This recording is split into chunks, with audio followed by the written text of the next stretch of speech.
సభాయ నమః అంటూ సభాసర్స్కి నమస్కరిస్తూ వేదిక మీద ఉన్నటువంటి పెద్దలు ఆంధ్ర రాష్ట్ర ముఖ్యమంత్రి వర్యులు చంద్రబాబు నాయుడు గారికి, ఉప ముఖ్యమంత్రి అయినటువంటి సోదరులు పవన్ కళ్యాణ్ గారికి, అదేవిధంగా విద్యాశాఖ మాత్యులైనటువంటి నారా లోకేష్ గారికి, విజయానంద్ రెడ్డి గారికి, వేదిక ముందున్నటువంటి ఎన్డీఏ కూటమి కుటుంబ సభ్యులందరికీ పేరు పేరున ముందుగా నా నమస్కారాలు నేను తెలియజేస్తున్నాను.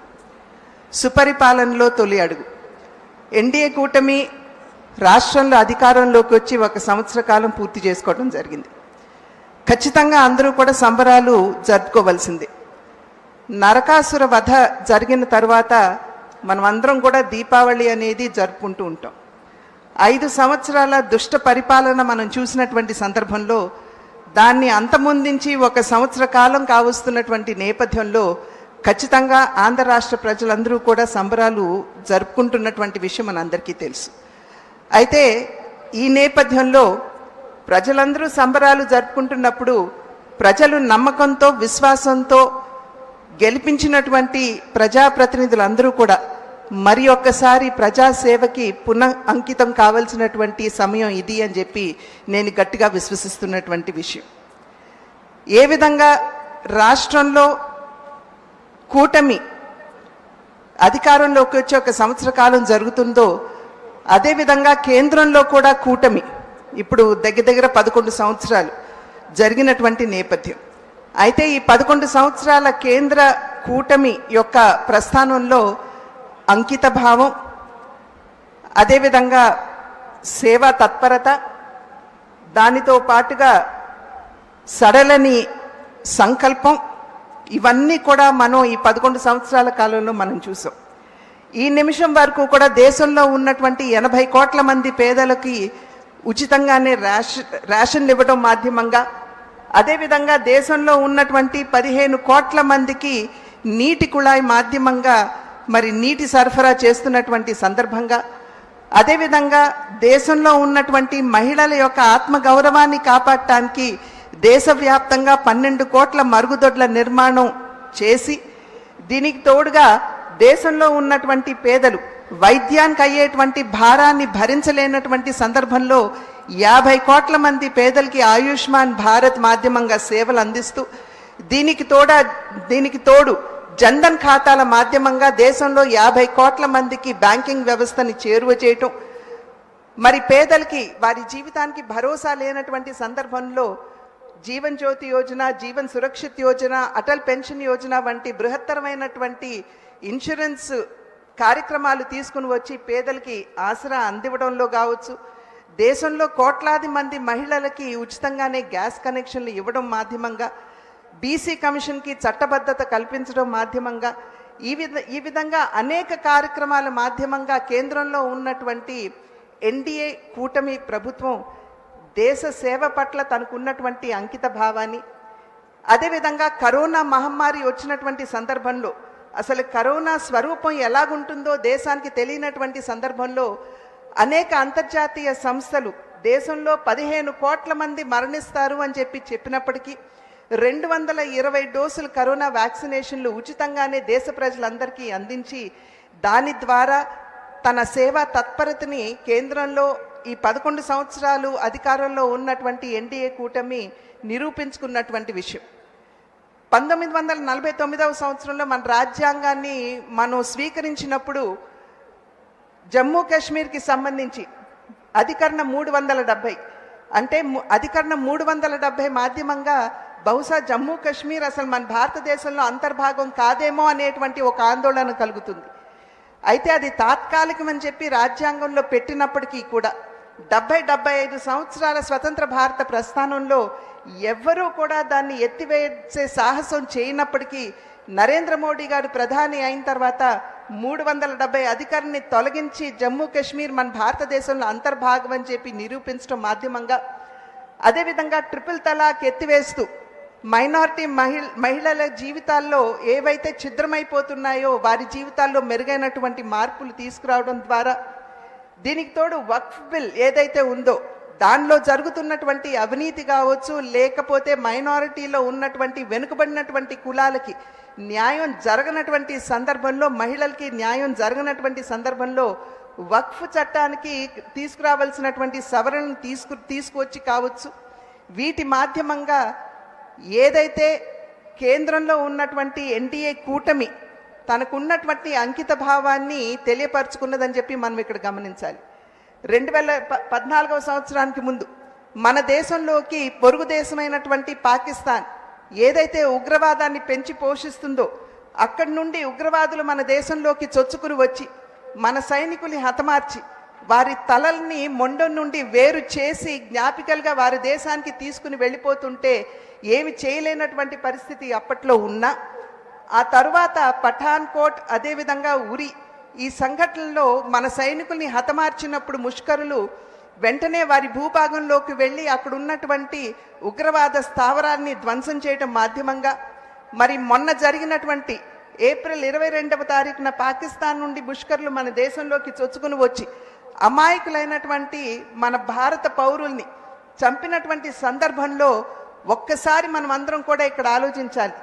10 రోజుల ముందు పెళ్ళైనటువంటి ఒక నవ వధువు తన కళ్ళ ముందు తన భర్తని అత్యంత క్రూరంగా ముష్కర్లు హత్య చేసినటువంటి నేపథ్యంలో ఆపరేషన్ సింధూర్ అని చెప్పి ప్రతిష్టాత్మకంగా నరేంద్ర మోడీ గారు దీన్ని చేపట్టడం జరిగింది.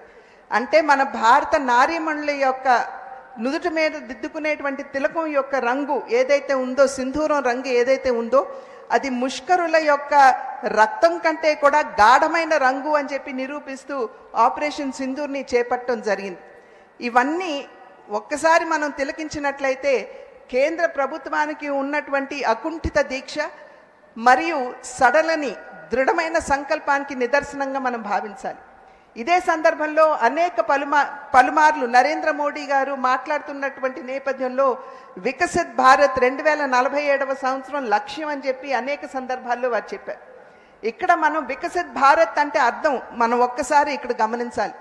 వికసిత్ భారత్ అంటే కేవలం ఆర్థిక పరంగా దూసుకుపోతున్నటువంటి భారతదేశం కాదు. వికసిత్ భారత్ అంటే పెరిగిపోయినటువంటి జాతీయ స్థూలోత్పత్తి కలిగినటువంటి భారతదేశం మాత్రమే కాదు. వికసిత్ భారత్ అంటే మెండుగా మన దేశంలోకి పెట్టుబడులు వరదల్లాగా రావడం మాత్రమే కాదు. దీని మాధ్యమంగా, వీటన్నిటి మాధ్యమంగా వచ్చేటువంటి లాభాలు ఏవైతే ఉన్నాయో వాటిని ఎప్పుడైతే మనం నిజమైనటువంటి హక్కుదారులకి, లబ్ధిదారులకి మనం అందిస్తూ వారి జీవితాల్లో మెరుగైనటువంటి మార్పుని తీసుకురాగలమో అదమే నిజమైనటువంటి వికసిత్ భారత్ అని నరేంద్ర మోడీ గారు అనేక సందర్భాల్లో స్పష్టం చేసినటువంటి మాట. అయితే వికసిత్ భారత్ని సాధించాలి అని అంటే వికసిత్ రాష్ట్రాలు చాలా అవసరం. అంటే వికసిత్ ఆంధ్ర రాష్ట్రం కూడా మనకి చాలా అవసరం అనేటువంటి విషయం మనం ఇక్కడ అర్థం చేసుకోవాల్సినటువంటి అంశం. గత సంవత్సర కాలంగా మనం చూస్తున్నాం. అంతకుముందు ఆంధ్ర రాష్ట్రంలో అభివృద్ధి అన్న పదానికి తావు లేకుండా అప్పుల ఊబిలోకి నెట్టివేయబడినటువంటి ఆంధ్ర రాష్ట్రాన్ని ఇవాళ రథసారథుల్లాగా ముఖ్యమంత్రి వర్యులు చంద్రబాబు నాయుడు గారు, అదేవిధంగా ఉప ముఖ్యమంత్రి వర్యులు పవన్ కళ్యాణ్ గారు, వారు రాష్ట్రాన్ని అభివృద్ధి పదంలో నడిపించడానికి వారు చేస్తున్నటువంటి కృషి మనందరికీ తెలియనటువంటి విషయం కాదు. మనం టేబుల్ మీద పుస్తకాలు పెట్టారు. ఈ సంవత్సర కాలంలో ఏమేమి చేశామో వారు అన్ని వివరాలు కూడా మనకి తెలియజేయటం జరిగింది. కనుక ఖచ్చితంగా నరేంద్ర మోడీ గారి సహకారంతో రథసారథులుగా ఉన్నటువంటి చంద్రబాబు నాయుడు గారు, పవన్ కళ్యాణ్ గారి నాయకత్వంలో ఆంధ్ర రాష్ట్రం ఖచ్చితంగా ముందుకు దూసుకువెళ్ళేటువంటి అవకాశం ఉన్నది. ఈ సమయంలో నేను ఇందాక చెప్పినట్లుగా ఏదైతే ప్రజలు విశ్వాసంతో, నమ్మకంతో మనని ఎన్నుకున్నారో వారికి న్యాయం చేయవలసినటువంటి బాధ్యత ప్రజాప్రతినిధులంగా మనందరి మీద ఉన్నది అని చెప్పి మీకు తెలియజేస్తున్నాను. ప్రజాహితే హితం రాజ్ఞః ప్రజానాం తు హితే సుఖం నాత్మ ప్రియం హితం రాజ్ఞః ప్రజానాం తు హితే సుఖం అని చెప్పి మన పెద్దలు చెప్పారు. అంటే నిజమైనటువంటి రాజు ఎవరైతే ఉంటారో వారు తనకి కావాల్సింది, తనకి సంతృప్తి ఇచ్చేటువంటి విషయం మాత్రమే వారు చేయరు. నిజంగా ప్రజలు ఏదైతే ఆకాంక్షిస్తారో, ప్రజల మనసుల్లో ఏవైతే భావాలు ఉంటాయో వాటిని కనుగొంటూ వాటిని ఆచరణలో పెట్టేటువంటి వారే నిజమైనటువంటి పాలకుడు అని చెప్పి పెద్దలు చెప్పినటువంటి మాట. అటువంటి పరిపాలన దక్షత కలిగినటువంటి వారు చంద్రబాబు నాయుడు గారు. ఖచ్చితంగా ప్రజలు అదేవిధంగా ఆంధ్ర రాష్ట్రం ఏదైతే కావాలి అని చెప్పి ఆకాంక్షిస్తుందో వాటిని అర్థం చేసుకుంటూ ఆంధ్ర రాష్ట్రాన్ని గాడిలో పెడుతూ అక్షర క్రమంలో మాత్రమే కాకుండా అభివృద్ధిలో కూడా అగ్రగామిగా నిలపగలిగేటువంటి దక్షత వారికి ఉన్నటువంటి సందర్భంలో పవన్ కళ్యాణ్ గారు కూడా వారి యొక్క సహకారాన్ని వారికి అందిస్తున్నటువంటి నేపథ్యంలో ఖచ్చితంగా వికసిత్ ఆంధ్ర రాష్ట్రాన్ని మనమందరం ఈ 3 సంవత్సరాల కాలంలో సాధించుకునే దిశగా అడుగులు వేద్దామని చెప్పి తెలియజేసుకుంటూ నాకు ఈ అవకాశాన్ని ఇచ్చిన పెద్దలందరికీ కూడా పేరు పేరున నా ధన్యవాదాలు తెలియజేసుకుంటూ సెలవు తీసుకున్నాను. జై హింద్. ధన్యవాదాలు. ప్రియతమ యువ నాయకులు, గౌరవనీయ ఐటీ శాఖ మంత్రులు, ఎలక్ట్రానిక్స్ అండ్ కమ్యూనికేషన్ శాఖ మంత్రులు శ్రీ నారా లోకేష్ బాబు గారిని మాట్లాడవలసిందిగా మనవి.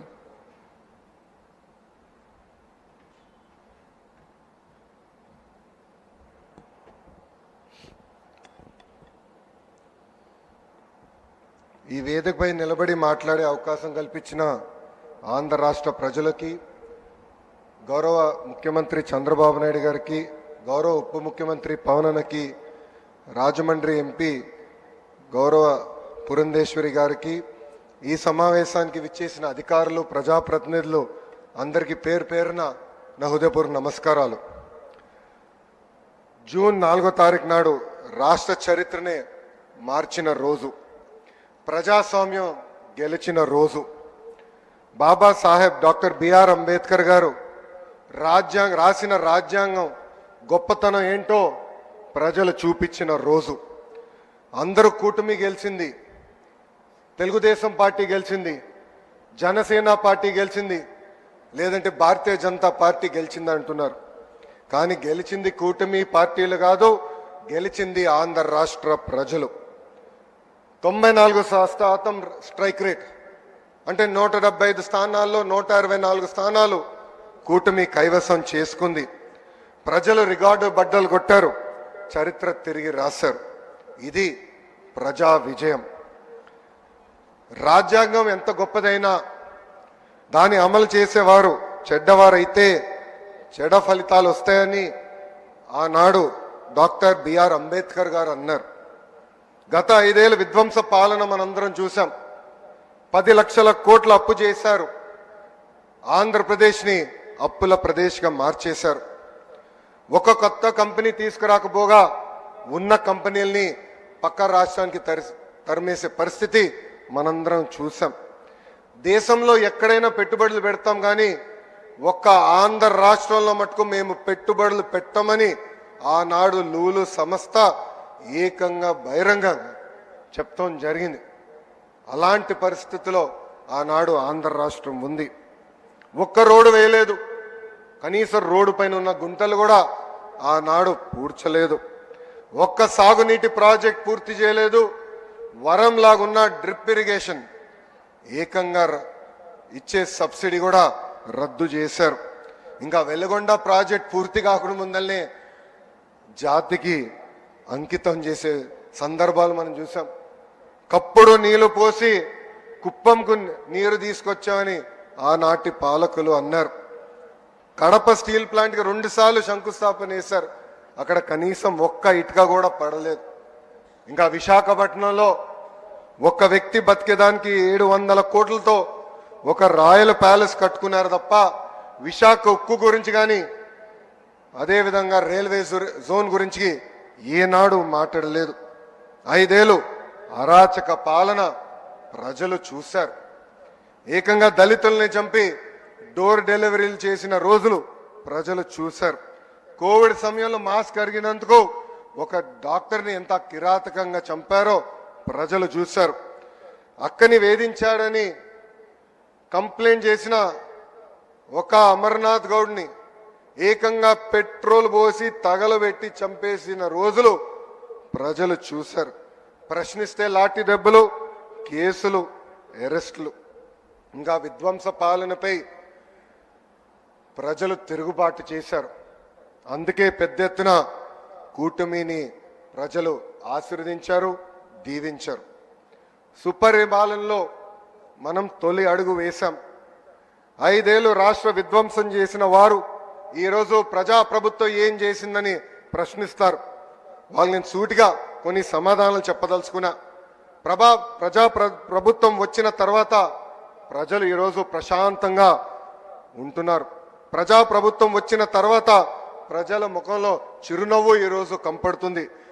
ప్రభుత్వం వచ్చిన తర్వాత ప్రజా సంఘాలకు ప్రశ్నించే హక్కు కూడా ఈరోజు కూటమి ప్రభుత్వం అందించింది. నియంత పాలన నుంచి ప్రజలకి నిజమైన స్వాతంత్రం ఈరోజు వచ్చింది. అది అన్ని సాధించామని కూటమి ప్రభుత్వం కాళ్ళు ఎగరేసుకుని తిరగట్లేదు. ఇంకా చేయాల్సిన చాలా పనులు మన ముందర ఉన్నాయి. గత పాలకులు 1000 రూపాయలు పెన్షన్ పెంచేదానికి 5 సంవత్సరాలు తీసుకుంటే మన ముఖ్యమంత్రి గారు తొలి నెలలోనే 1000 రూపాయలు పెన్షన్ పెంచింది మనం చూసాం.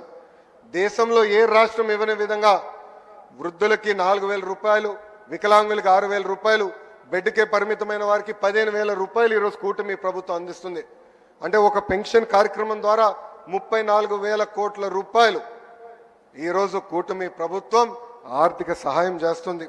ఇంకా సూపర్ 6లో ముఖ్యమైన హామీ తల్లికి వందనం. 67,27,164 మంది విద్యార్థులకు మనం తల్లికి వందనం కార్యక్రమం ఇస్తున్నాం. ఈ యొక్క కార్యక్రమం ద్వారా 8,745 కోట్ల రూపాయలు తల్లుల ఖాతాలో డబ్బులు జమ చేశాం. ఇంకా first class, inter first class విద్యార్థులు చేరిన వెంటనే వాళ్ళు కూడా తల్లికి వందనం అందిస్తుంది కూటమి ప్రభుత్వం. గత ప్రభుత్వం పేదవాడికి అన్నం పెట్టే అన్న క్యాంటీన్ని మూసేస్తే కూటమి ప్రభుత్వం ఏర్పడిన మొదటి 100 రోజుల్లో 204 అన్న క్యాంటీన్లు తిరిగి ప్రారంభించాం. ఈరోజు దీపం పథకం కింద 2 కోట్ల గ్యాస్ సిలిండర్లు కూడా ఉచితంగా అందజేస్తాం జరిగింది. గత ప్రభుత్వం ఒక్క డిఎస్సి కూడా ఇవ్వలేదు, ఒక్క టీచర్ పోస్ట్ భర్తీ చేయలేదు. అదే కూటమి ప్రభుత్వం ఏర్పడిన మొదటి సంవత్సరంలోనే 16,347 ఉపాధ్యాయుల పోస్టులు భర్తీ చేసే మెగా డిఎస్సి కూడా ఈరోజు మనం నిర్వహిస్తున్నాం.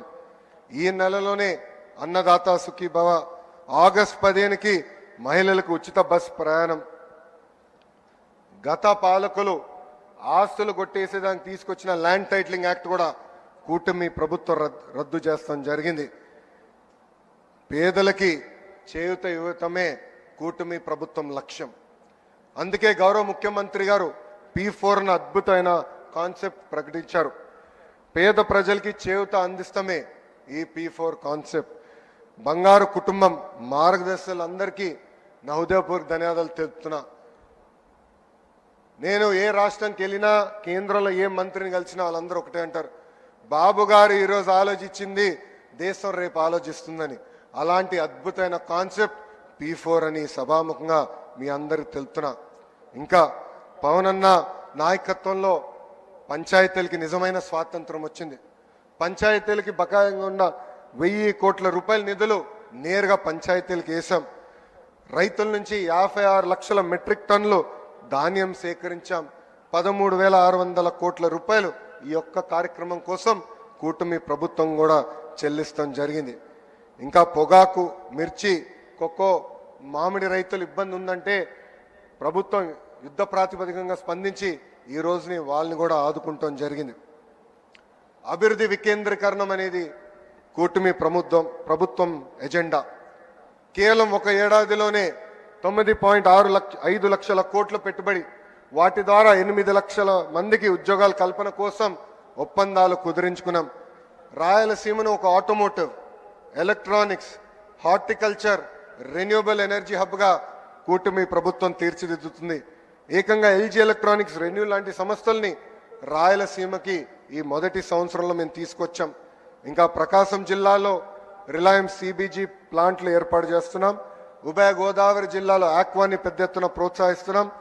ఉత్తరాంధ్రలో ప్రత్యేకంగా IT, ఫార్మా, మెడికల్ ఎక్విప్మెంట్ తయారీ హబ్గా మార్చేందుకు ప్రభుత్వం అన్ని అడుగులు వేస్తుంది.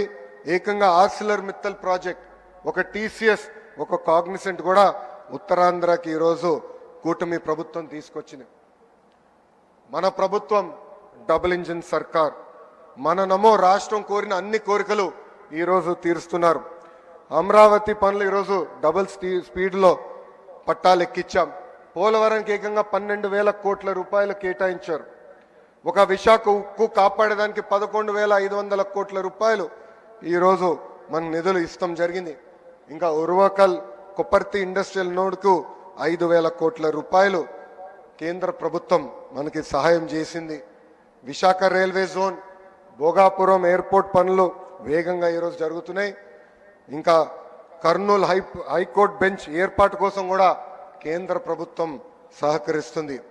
ఇది ఈ డబుల్ ఇంజిన్ సర్కార్ వారినే సాధ్యమని దయచేసి ఇక్కడున్న మనందరం గమనించాలని కోరుతున్నాం. నేను విద్యాశాఖ మంత్రిని. నా శాఖలో తీసుకువచ్చిన అనేక సంస్కరణల గురించి కూడా ఒక నిమిషం మీ అందరికి చెప్పదలుచుకున్నా. రాజకీయాలకు అతీతంగా విద్యా వ్యవస్థ ఉండాలని బలంగా నమ్మే ప్రభుత్వం ఈ కుటుంబీ ప్రభుత్వం. గతం పాలనలో ఫోటోలు, రంగుల పిచ్చిలు మనందరం చూసాం. పుస్తకాల పైన, బ్యాగుల పైన, బెల్ట్ల పైన, చివరిగా కోడిగుడ్డు పైన కూడా ఫోటోలు పెట్టే పరిస్థితి. ఏకంగా ఫీ రీంబర్స్మెంట్ నుంచి చిక్కి వరకు 6,500 కోట్ల రూపాయల బకాయిలు మన నెత్తిపైన పెట్టి వాళ్ళు పోయారు. ఇంకా మధ్యాహ్నం భోజనం కూడా ఆనాడు బకాయిలు పెడితే కూటమి ప్రభుత్వం అధికారంలోకి వచ్చిన తర్వాత నాదెండ్ల మనోహర్ గారు నేను కలిసి మధ్యాహ్న భోజనంలో ఈరోజు సన్న బియ్యం కూడా కూటమి ప్రభుత్వం అందజేస్తుంది. స్కూల్ కిట్కి ఏకంగా డాక్టర్ సర్వేపల్లి రాధాకృష్ణ గారి పేరుతో అందిస్తాం కూడా జరుగుతుంది. మారుతున్న కాలానికి తగ్గట్టుగా కేజీ నుంచి పీజీ వరకు కరికులం కూడా మేము మార్చుతున్నాం. బ్యాగ్ బరువు తగ్గించేదానికి సెమిస్టర్ వైడ్ డివైడ్ చేసి ఏకంగా పుస్తకాలు కూడా పిల్లలకి ఈరోజు అందించాం. పుస్తకాల దగ్గర నుంచి చిక్కీల వరకు పార్టీ రంగులు లేవు. ముఖ్యమంత్రి గారు ఫోటో లేదు, విద్యాశాఖ మంత్రి గారు కూడా ఫోటో లేకుండా ఈ పిల్లలకి ఈరోజు కూటమి ప్రభుత్వం అందిస్తుంది. ఇంకా నేను విద్యాశాఖ మంత్రి అయినప్పుడు టెక్స్ట్ బుక్లు చూసా. ఇంటి పనుల ఫోటోలు ఉంటే అన్ని మగవాళ్ళు చేసే ఫోటోలే ఉన్నాయి. అది మారాలని బలంగా నమ్మి ఈ సంవత్సరం టెక్స్ట్ బుక్లో ఇంటి పనుల ఫోటోలు సగం ఆడవాళ్ళు సగం మగవాళ్ళు చేసే పరిస్థితి ఫోటోలు కూటమి ప్రభుత్వం పుస్తకాల్లో కూడా పెడతాం జరిగింది. ఇంతేకాదు మన ప్రభుత్వం ఏడుపడి నాటికి 1 క్లాస్ 1 టీచర్ కేవలం 1,200 ప్రాథమిక పాఠశాలలుంటే జియో 21 ద్వారా ఈరోజు 9,800 పాఠశాలలకి తీసుకెళ్తాం జరిగింది. ఇంకా ఆనాడు ఉపాధ్యాయులందరూ నన్ను కోరారు నా పాదయాత్రలో జియో 117 రద్దు చేయమని. ఈరోజు కూటమి ప్రభుత్వం గర్వంగా చెప్తుంది అధికారంలోకి వచ్చిన తొలి సంవత్సరంలోనే జియో 117 మేము రద్దు చేస్తాం కూడా జరిగింది. ఇంకా ప్రభుత్వ ఉద్యోగస్తులు కూడా ప్రభుత్వానికి గుండెకాయ లాంటి వారు. సిఎస్ గారి దగ్గర నుంచి గ్రామంలో పనిచేస్తున్న చిన్న ఉద్యోగం వరకు గత ఏడాది కాలం చాలా అద్భుతంగా కష్టపడ్డారు. దారి తప్పిన రాష్ట్రాన్ని సరైన దారిలో మనందరం పెడతాం జరిగింది. ముఖ్యంగా నా టీచర్లు నాకు అద్భుతంగా సహకరించి ఈరోజు భారతదేశానికి ఒక పారదర్శకంగా నిలబడే పరిస్థితికి తీసుకొచ్చారు. గత ప్రభుత్వంలో మన ఉద్యోగస్తులను ఎట్లా వేడిచ్చారో మనందరం చూసాం. ఉపాధ్యాయులను ఏకంగా లిక్కర్ షాప్ ముందల నిలబెట్టి కాపలాగా నుంచోబెట్టారు. జీతం ఎప్పుడు వస్తుందో తెలియని పరిస్థితి. అలాంటిది కూటమి ప్రభుత్వం ఏర్పడిన తొలి నెల నుంచే 1వ తారీఖు నాడే ఉద్యోగస్తుల జీతాలు కూడా మేము చెల్లిస్తున్నాం. ఏదైనా సమస్య వస్తుంటే కూర్చుని మనందరం మాట్లాడుకుంటున్నాం. సంఘాలకి ఏమైనా ఇబ్బంది ఉందంటే మన తలుపులు తెరిచి వాళ్ళని ఆహ్వానించి కూర్చుని మాట్లాడే పరిస్థితి మనందరం ఈరోజు తీసుకొచ్చాం. నేను ఇప్పటికీ 65 ప్రజా దర్బారులు చేశా. ప్రజలు ఎదుర్కొంటున్న సమస్యలు నేను నేరుగా తెలుసుకుంటున్నా. అవన్నీ నీట్గా డిపార్ట్మెంట్ వారిగా డాక్యుమెంట్ చేసి ఎప్పుడు క్యాబినెట్ మీటింగ్ ఉంటే ఒక 20 నిమిషాల ముందలెళ్ళి ప్రతి మంత్రి గారు కూడా నేను ఆ వివరాలు ఇస్తాం జరుగుతుంది. ఇక్కడున్న మిమ్మల్ని అందరం కూడా నేను కోరుతున్నా, ప్రజలు మన దగ్గరికి వచ్చినప్పుడు ఆప్యాయంగా పలకాలి, కూర్చోబెట్టాలి, వాళ్ళ సమస్యలు పరిష్కరించడానికి మనం ప్రయత్నించాలి. అన్ని సమస్యలు దేవుడు కూడా పరిష్కరించలేరు, కానీ మన వంతు మనం ప్రయత్నించాలని ఇక్కడున్న ప్రభుత్వ ఉద్యోగస్తులందరినీ కూడా నేను కోరుతున్నా. అంతేకాకుండా ఎమ్మెల్యేలు ఎంపీలు కూడా నేను ఒక విషయం చెప్పదలుచుకున్నా. ప్రజలు ఒక పవిత్రమైన బాధ్యతతో మనందరినీ 94% మందిని ఏకంగా గెలిపించారు. మన పైన ఒక బాధ్యత పెంచారు. మనందరం కష్టపడాలా, అహర్నిశలు అందుబాటులో ఉండాలా. మన నియోజకవర్గానికి ఒక విజనింగ్ ఎక్సర్సైజ్ ఈరోజు గౌరవ ముఖ్యమంత్రి గారు ప్రజెంట్ చేయబోతున్నారు. ఆ విజనింగ్ ఎక్సర్సైజ్ అధికారులతో కూర్చుని డెవలప్ చేసి రాబోయే రోజులు అంటే వచ్చే 4 సంవత్సరం మన నియోజకవర్గాన్ని ఎలా అభివృద్ధి చేయాలి అనే దానిపైన అందరం కూర్చుని పనిచేయాల్సిన అవసరం చాలా చాలా ఉంది. నేను అనేక కంపెనీల ఓపెనింగ్కి వెళ్ళినప్పుడు కానీ ఫౌండేషన్ స్టోన్ వేసినాక వెళ్ళినప్పుడు అక్కడున్న శాసనసభ్యులందరినీ కోరేది ఒకటే, మనందరం పోటీ పడాలి, మన నియోజకవర్గానికి పెట్టుబడులు తీసుకురావాలి. ఆ పోటీతత్వం వల్లనే మనందరం ముందరికెళ్ళొచ్చు, మన నియోజకవర్గాన్ని మనం అభివృద్ధి చేసుకోవచ్చు. మనం గతంలో చూసాం 151 స్థానాలు 11 అయింది. దానికి కారణం ఒకటే, అహంకారం. అహంకారం మనకు అవసరంలా. ప్రజలకు అందుబాటులో ఉండాలా, వాళ్ళ సమస్యలు తెలుసుకోవాలా, అహర్నిశలు పరిష్కరించే మార్గంలో మనందరం కలిసికట్టుగా నడవాలని ఈ సభాముఖంగా కోరుకుంటూ, సంవత్సరం అయింది. సుపరిపాలన తొలి అడుగు మాత్రమే. చేయాల్సిన అనేక కార్యక్రమాలు ఉన్నాయి. కలిసికట్టుగా చేద్దాం. అన్ని రంగాల్లో భారతదేశంలోనే ఆంధ్రప్రదేశ్ని నంబర్ 1 చేసే బాధ్యత ఇక్కడ కూర్చున్న మనందరి పైన ఉందని ఈ సభాముఖంగా తెలుపుకుంటూ, నాకు ఇంత అద్భుతమైన అవకాశం ఇచ్చిన గౌరవ ముఖ్యమంత్రి చంద్రబాబు నాయుడు గారికి, ఉప ముఖ్యమంత్రి పవన్ అన్నకి, బీజేపీ రాష్ట్ర అధ్యక్షురాలు పురంధేశ్వరి గారికి నా హృదయపూర్వక ధన్యవాదాలు తెలుపుకుంటూ మీ అందరి దగ్గర నుంచి సెలవు తీసుకుంటున్నా. నేను ఇప్పుడు వందే చెప్తాను, మీరు మాత్రం చెప్పాలి. వందే వందే. జై హింద్, జై హింద్. అందరికి నమస్కారం.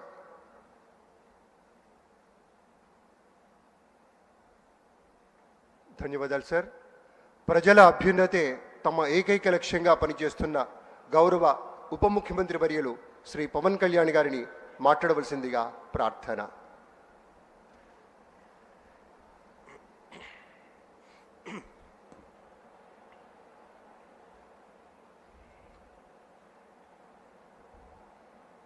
కూటమి ప్రభుత్వం అధికారంలోకి వచ్చి ఏడాది దాటుతున్నందున ఇక్కడికి ఈ కార్యక్రమానికి విచ్చేసిన గౌరవ ముఖ్యమంత్రి శ్రీ నారా చంద్రబాబు నాయుడు గారికి, గౌరవ మానవ వనరుల అభివృద్ధి, information technology, electronics and communication, real time governance శాఖ మాత్యులు శ్రీ నారా లోకేష్ గారికి, రాజమండ్రి పార్లమెంట్ సభ్యులు, భారతీయ జనతా పార్టీ రాష్ట్ర అధ్యక్షులు శ్రీమతి దగ్గుపాటి పురంధేశ్వరి గారికి, అలాగే శ్రీ ప్రభుత్వ ప్రధాన కార్యదర్శి కె విజయానంద్ గారికి నా హృదయపూర్వక నమస్కారాలు. సుపరిపాలనలో తొలి అడుగు కార్యక్రమానికి విచ్చేసిన గౌరవ కేంద్ర మంత్రి వర్యులందరికీ పేరు పేరున, అలాగే రాష్ట్ర మంత్రి వర్యులకి పేరు పేరున, గెలిచిన పార్లమెంట్ సభ్యులకి, గౌరవ శాసన మండలి సభ్యులకి, శాసనసభ్యులకి పేరు పేరున నా హృదయపూర్వక నమస్కారాలు. అఖిల భారత సర్వీస్, ఆల్ ఇండియా సర్వీసెస్ అధికారులందరికీ, నియోజకవర్గ ప్రత్యేక అధికారులకి అందరికీ నా హృదయపూర్వక నమస్కారాలు, ధన్యవాదాలు మీరు ఇక్కడికి విచ్చేసినందుకు. ఈ సంవత్సరం మేము పూర్తి చేసుకోవటం చాలా కష్టాల మధ్య వచ్చాం. మేము చాలా ఒత్తిడి మధ్య ఒక 5 సంవత్సరాలు, ప్రత్యేకించి నేను 2014 నుంచి రాష్ట్ర విభజన జరిగినప్పటి నుంచి ఆంధ్రప్రదేశ్ అభివృద్ధి బాగుండాలని ఆకాంక్షించే వ్యక్తిని. వచ్చే గొడవలకి విభజన జరిగితే ఎలా అయిపోయిందో మనం చూస్తూ వచ్చాం. అందుకని ప్రత్యేకంగా నేను ఆంధ్రప్రదేశ్ బాగు కోసం నేను ఎప్పుడూ నిస్వార్థంగా చేసుకుంటూ వచ్చాను. 2014 నుంచి 2019, 2019 నుంచి 2024కి ప్రభుత్వం మారిన వెంటనే ఒక కన్స్ట్రక్టివ్ అప్రోచ్ నుంచి ఒక డిస్ట్రక్టివ్ అడ్మినిస్ట్రేషన్, డిస్ట్రక్టివ్ గవర్నెన్స్ మొదలైంది. ఇది ప్రజాస్వామ్య హితాన్ని కోరుకునే ప్రతి ఒక్కరికి కూడా చాలా ఆందోళన కలిగించింది. ఈరోజు మేము గౌరవ ముఖ్యమంత్రి గారి నాయకత్వంలో సాధించినవన్నీ చెప్పబోయే ముందు అసలు ఈ పరిస్థితికి ఎలా వచ్చాం, మీకు కూడా ముఖ్యంగా అధికారులు ఉన్నారు, గౌరవ శాసనసభ్యులు ఉన్నారు, ఒకసారి మనం గుర్తుకు తెచ్చుకోవడం చాలా చాలా అవసరం. ఎందుకంటే మనం చాలా త్వరగా మర్చిపోతాం. మన మీద కూడా చాలా బాధ్యత ఉంది. అవన్నిటినీ ఒకసారి గుర్తు తెచ్చుకొని మళ్ళీ మనం వచ్చే సంవత్సరానికి ఇంకెంత బాగా చేయగలం అన్న దానికోసం మీకు తెలియజేస్తున్నాను. మమ్మల్ని అందరినీ ఎంత ఇబ్బంది పెట్టారంటే, ఒక సగటు మనిషి దగ్గర నుంచి దేశం మొత్తం ఆయన ఆలోచనల్ని ఆదర్శంగా తీసుకొని పాలసీ మేకింగ్ అయ్యే ఒక దశాబ్దాల అనుభవం ఉన్న, సుదీర్ఘమైన అనుభవం ఉన్న ఒక ముఖ్యమంత్రి గారి, ఒక తెలుగుదేశం పార్టీ నాయకుడు శ్రీ నారా చంద్రబాబు నాయుడు గారి స్థాయి దాకా గత ప్రభుత్వ పాలకులు ఎంత ఇబ్బంది పెట్టారంటే ఇంకంతా ఇంతగా ఎంత వికృతంగా తయారయ్యారంటే, ఏదైనా మాట్లాడాలంటే భయం. అధికార వ్యవస్థ ఒక భయం గుప్పెట్లో చిక్కుకుపోయారు. నేను అడిగేవాడిని చాలామంది అధికారులు, ఎందుకు మీరేం మాట్లాడలేదని. నాకు అర్థమైంది ఏంటంటే, మేము వచ్చిన తర్వాత నిజంగా రాజకీయ వ్యవస్థ కానీ బాధ్యతతో లేకపోతే అధికార యంత్రాంగం కూడా ఏమీ చేయలేదు, నిస్సహాయంగా చూస్తూ ఉండడం తప్ప అనేది మేము ప్రత్యక్షంగా చూసాం, అనుభవంలోకి వచ్చింది. ఇక నన్నైతే ఏ స్థాయిగా గౌరవ ముఖ్యమంత్రి గారిని ఏ స్థాయి ఇబ్బందుల్లో పెట్టారో మీరందరూ తెలుసు, మీ అందరికీ. కానీ నన్నైతే నాకు అనిపించేది, వైజాగ్లో, విశాఖపట్నంలో 24లో 23 ఆఖరిలో ఎలాంటి ఇబ్బందులు పెట్టా, మీరు రోడ్ల మీదకి రావడానికి కూడా ఇబ్బంది పడేవాళ్ళు. వస్తే అరెస్టులు. ఈ స్థాయి, వీటి మధ్యలో అసలు భవిష్యత్తు కనిపిస్తుందా అని అనిపించింది నాకు. అసలు ఆంధ్రప్రదేశ్కి వెలుగు అనేది వస్తుందా? ఇలా భయం గుప్పిట్లోనే బతకాలా? వాళ్ళ ఇష్టానికి చట్టాలు, ఇష్టాలకి బెదిరింపులు, నోటికి ఏదొస్తుంది మాట్లాడటాలు, ఇవన్నీ చూసిన తర్వాత ముఖ్యంగా ఇక్కడ చాలామంది ఉన్నతాధికారులు అందరూ ఉన్నారు, నియోజకవర్గ అధికారులు ఉన్నారు, శాసనసభ్యులు మీరందరూ ఉన్నారు. కాబట్టి అది జరగకుండా కనుక, కూటమి ప్రభుత్వం రాకుండా కనుక ఉండుంటే ఎలా ఉండేది ఆంధ్రప్రదేశ్ని ఒకసారి మన అందరం కూడా ఒకసారి ఆలోచించాలి వన్స్న. ఎందుకంటే మేమందరం కూడా గౌరవ ముఖ్యమంత్రి గారి దగ్గర నుంచి, లోకేష్ గారి దగ్గర నుంచి ఎవ్వరం కూడా ఏదో ఒక నెపం గొడవ పెట్టి ఏదో ఒకలా ఇబ్బందులు పాలు చేసి, ఇబ్బందులు పెట్టడానికి, జైల్లో పెట్టడానికి, అలాంటి స్థాయిలోకి వచ్చేసారు. ఏదన్నా మాట్లాడదామంటే రౌడీ మూకలు, నిస్సహాయతతో కూడిన అధికారులు, లేదా వంతపాడే అధికార యంత్రాంగం, వీటన్నిటి మధ్యలో విలవిల్లాడిపోయింది రాష్ట్రం. ఏదైనా మాలాంటి వాళ్ళం వచ్చి మాట్లాడి చెప్దామంటే మమ్మల్ని అలాగా ఇబ్బంది పెట్టాలి, మా కుటుంబ సభ్యులతో సహా. వీటన్నిటి నేపథ్యంలో ఎన్డీఏ ప్రభుత్వం, సుదీర్ఘమైన అనుభవం ఉన్న చంద్రబాబు గారి నాయకత్వంలో తెలుగుదేశం పార్టీ,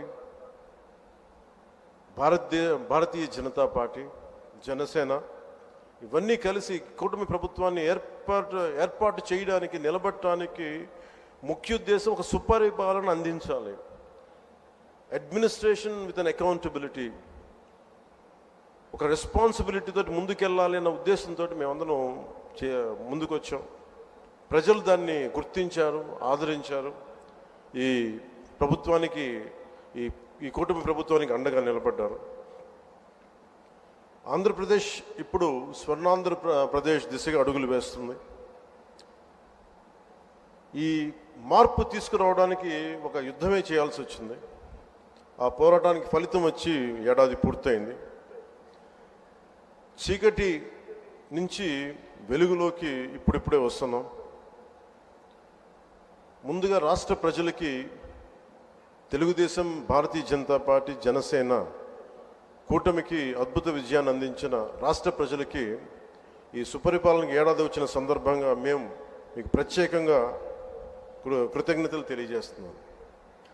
రాష్ట్ర ప్రజల రుణం తీర్చుకునేందుకు గౌరవ ప్రధాని శ్రీ నరేంద్ర మోదీ గారి మార్గనిర్దేశకత్వంలో, పాలనలో అపార అనుభవం కలిగిన గౌరవ ముఖ్యమంత్రి శ్రీ చంద్రబాబు నాయుడు గారి నాయకత్వంలో కూటమి ప్రభుత్వం నిరంతరాయంగా కృషి చేస్తున్నాం.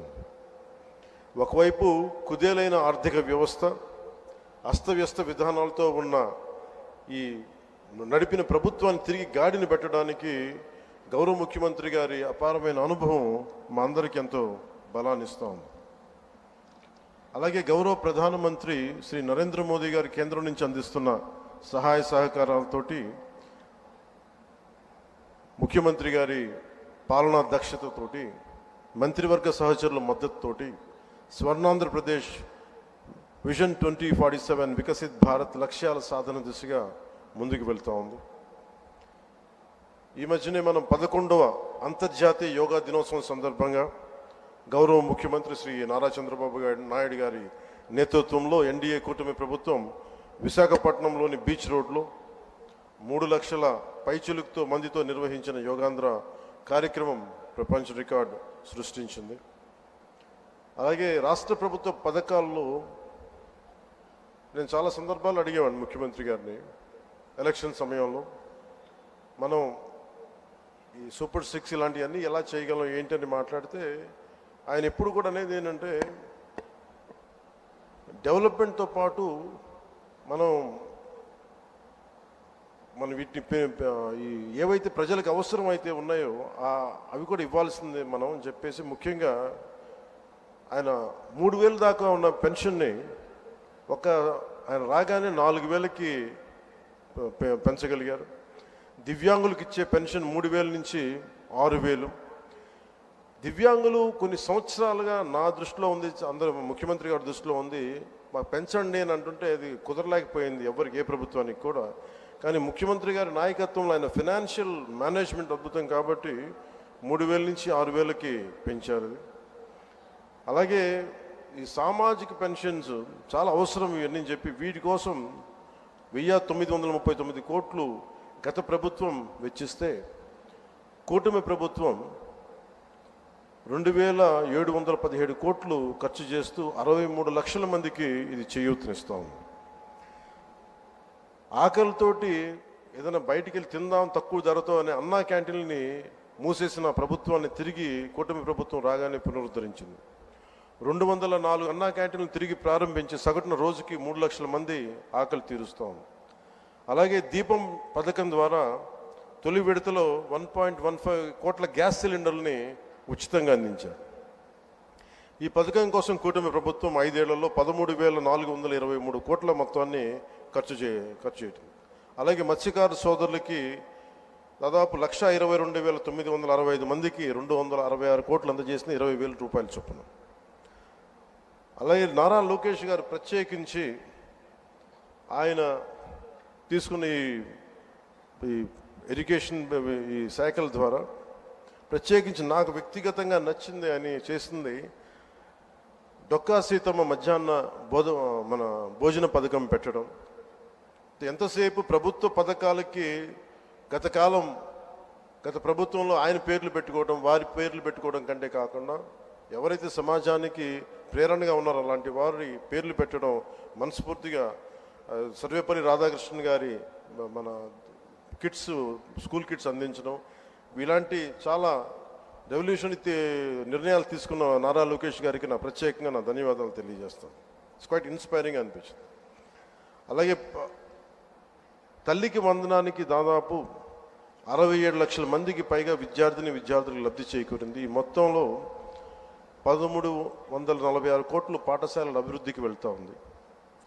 10,000 చొప్పున 10,091 కోట్లు ఖర్చు చేస్తున్న ఈ పథకం 67 లక్షల మందికి పైగా లబ్ధి.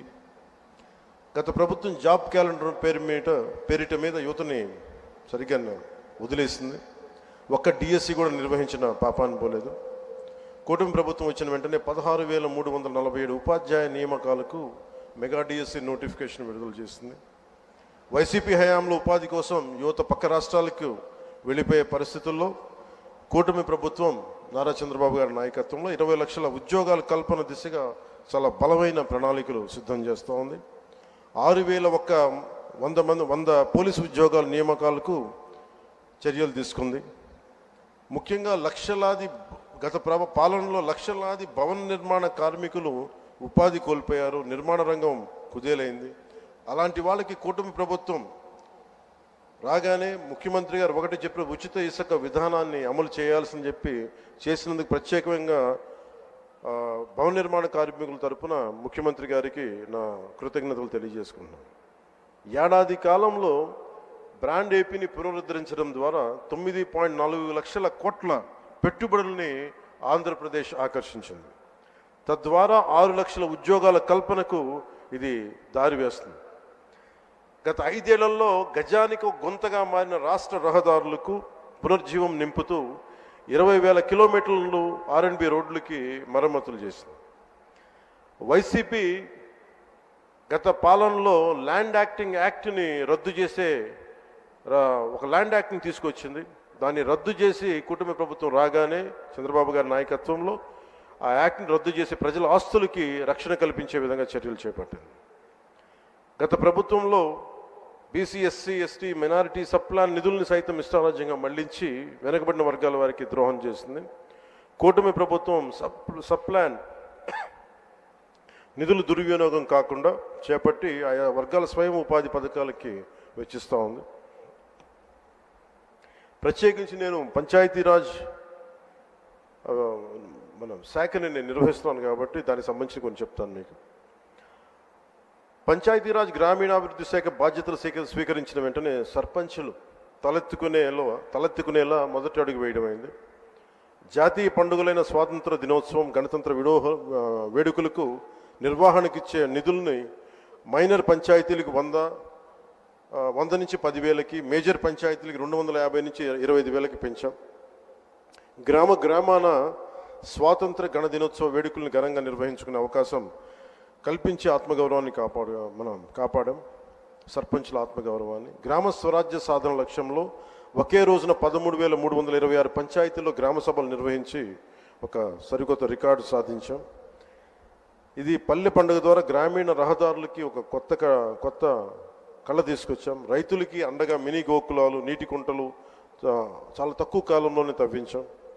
మహాత్మా గాంధీ జాతీయ గ్రామీణ ఉపాధి హామీ పథకం ద్వారా రాష్ట్ర వ్యాప్తంగా 46,94,000 కుటుంబాల్లో 75,23,000 మంది ఉపాధి శ్రామికులకి వారి సొంత గ్రామాల్లోనే ఉపాధి కల్పించాం. 2024-2025 ఆర్థిక సంవత్సరంలో 5,10,000 కుటుంబాలకి 100 రోజులకు పని కల్పించాం. అలాగే ఈ అడవి తల్లి బాట కార్యక్రమానికి ప్రత్యేకించి గౌరవ ముఖ్యమంత్రి గారికి నా ధన్యవాదాలు తెలియజేస్తా ఉన్నాను. 70 సంవత్సరాలుగా రోడ్లు లేని ఎన్నో ఈ గిరిజన గ్రామాలకి 105 కోట్లు నిధులు అవసరమైంది. వారికి ఒకరోజు ప్రత్యేకంగా తెలియజేస్తే ఆయన దాన్ని అర్థం చేసుకొని వెంటనే దానికి సంబంధిత నిధులు రిలీజ్ చేయటం వల్ల ఈ రోజున గిరిజన గ్రామాలను అనుసంధానిస్తూ 1069 కిలోమీటర్ల రోడ్ల నిర్మాణానికి శ్రీకారం చుట్టాం. ఇందులో ప్రధానమంత్రి ఆదివాసీ న్యాయ మహా అభియాన్ పిఎం జన్మన్ పథకం ద్వారా 555.61 కోట్లతోటి 613 కిలోమీటర్ల రోడ్ల నిర్మాణం జరుగుతున్నాయి. డోలీ మోతలు లేని గిరిజన గ్రామాలు లక్ష్యంగా ముందుకు వెళ్తున్నాయి. అలాగే పర్యావరణం, అటవీ మరియు శాస్త్ర సాంకేతిక సంబంధించి ముఖ్యమంత్రి గారు మాకు ఒకటే ఆదేశం ఇచ్చారు. రాష్ట్ర విస్తీర్ణంలో 30% ఉన్న అటవీ భూమిని కనీసం మనం మనం ఈ 5 వైడ్లో అయ్యేలోపు మనం కనీసం దాన్ని 50% తీసుకెళ్ళాలి. తక్కువ 37% వెళ్ళాలి అనేది ఆదేశాలు ఇచ్చారు. ఆ విధంగా ప్రణాళికలు రూపకల్పన చేస్తున్నాం. రాష్ట్ర సరిహద్దు జిల్లాల్లో రైతులు ఏనుగులు బెడతో నానా ఇబ్బందులు పడుతూ ఉంటే ఆ సమస్య పరిష్కారానికి అంతర్రాష్ట్ర సహకారం తీసుకున్నాం. మన కర్ణాటక ప్రభుత్వం సహకారం తీసుకున్నాం. కుంకి ఏనుగులు ఇప్పుడు 4 మనకి చేరుకున్నాయి. ఇంకొక 2 త్వరలో రానున్నాయి ఆ క్యాంప్కి.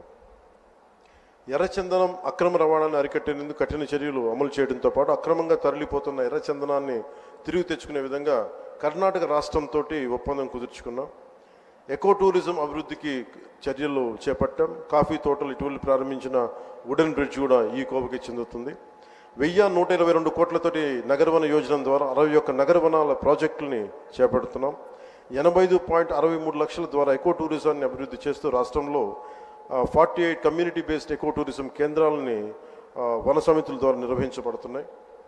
జూన్ 5/25 మన వన మహోత్సవం సందర్భంగా కోటి మొక్కలు నాటి ట్రాకింగ్ కోసం geographical information system, management information system, quick response కోడ్లు మొదలైన యాప్లు అమలు చేశాం. అలాగే ప్రత్యేకించి సైన్స్ అండ్ టెక్నాలజీ మీద ఇప్పుడిప్పుడే దృష్టి పెడుతున్నాం. విద్యార్థులకి ప్రోత్సాహకాలు అందించే విధంగా అడుగులు వేస్తున్నాం. అలాగే నేను రిప్రజెంట్ చేసే పిఠాపురం నియోజకవర్గ ప్రజలకు ఇచ్చిన మాట మేరకు అభివృద్ధి కార్యక్రమాలు చాలా బలంగా చేపట్టాం. 388 కోట్లకు పైగా అభివృద్ధి పనులను చేపట్టాం. వచ్చే 4 ఏళ్లలో గౌరవ ప్రధానమంత్రి శ్రీ నరేంద్ర మోదీ గారి సహకారంతో, ముఖ్యమంత్రి వర్యులు శ్రీ చంద్రబాబు నాయుడు గారి సహకారంతో రాష్ట్రం మరింత ప్రగతి సాధిస్తుందని ప్రజలకి హామీ ఇస్తున్నాం. ఈ సందర్భంగా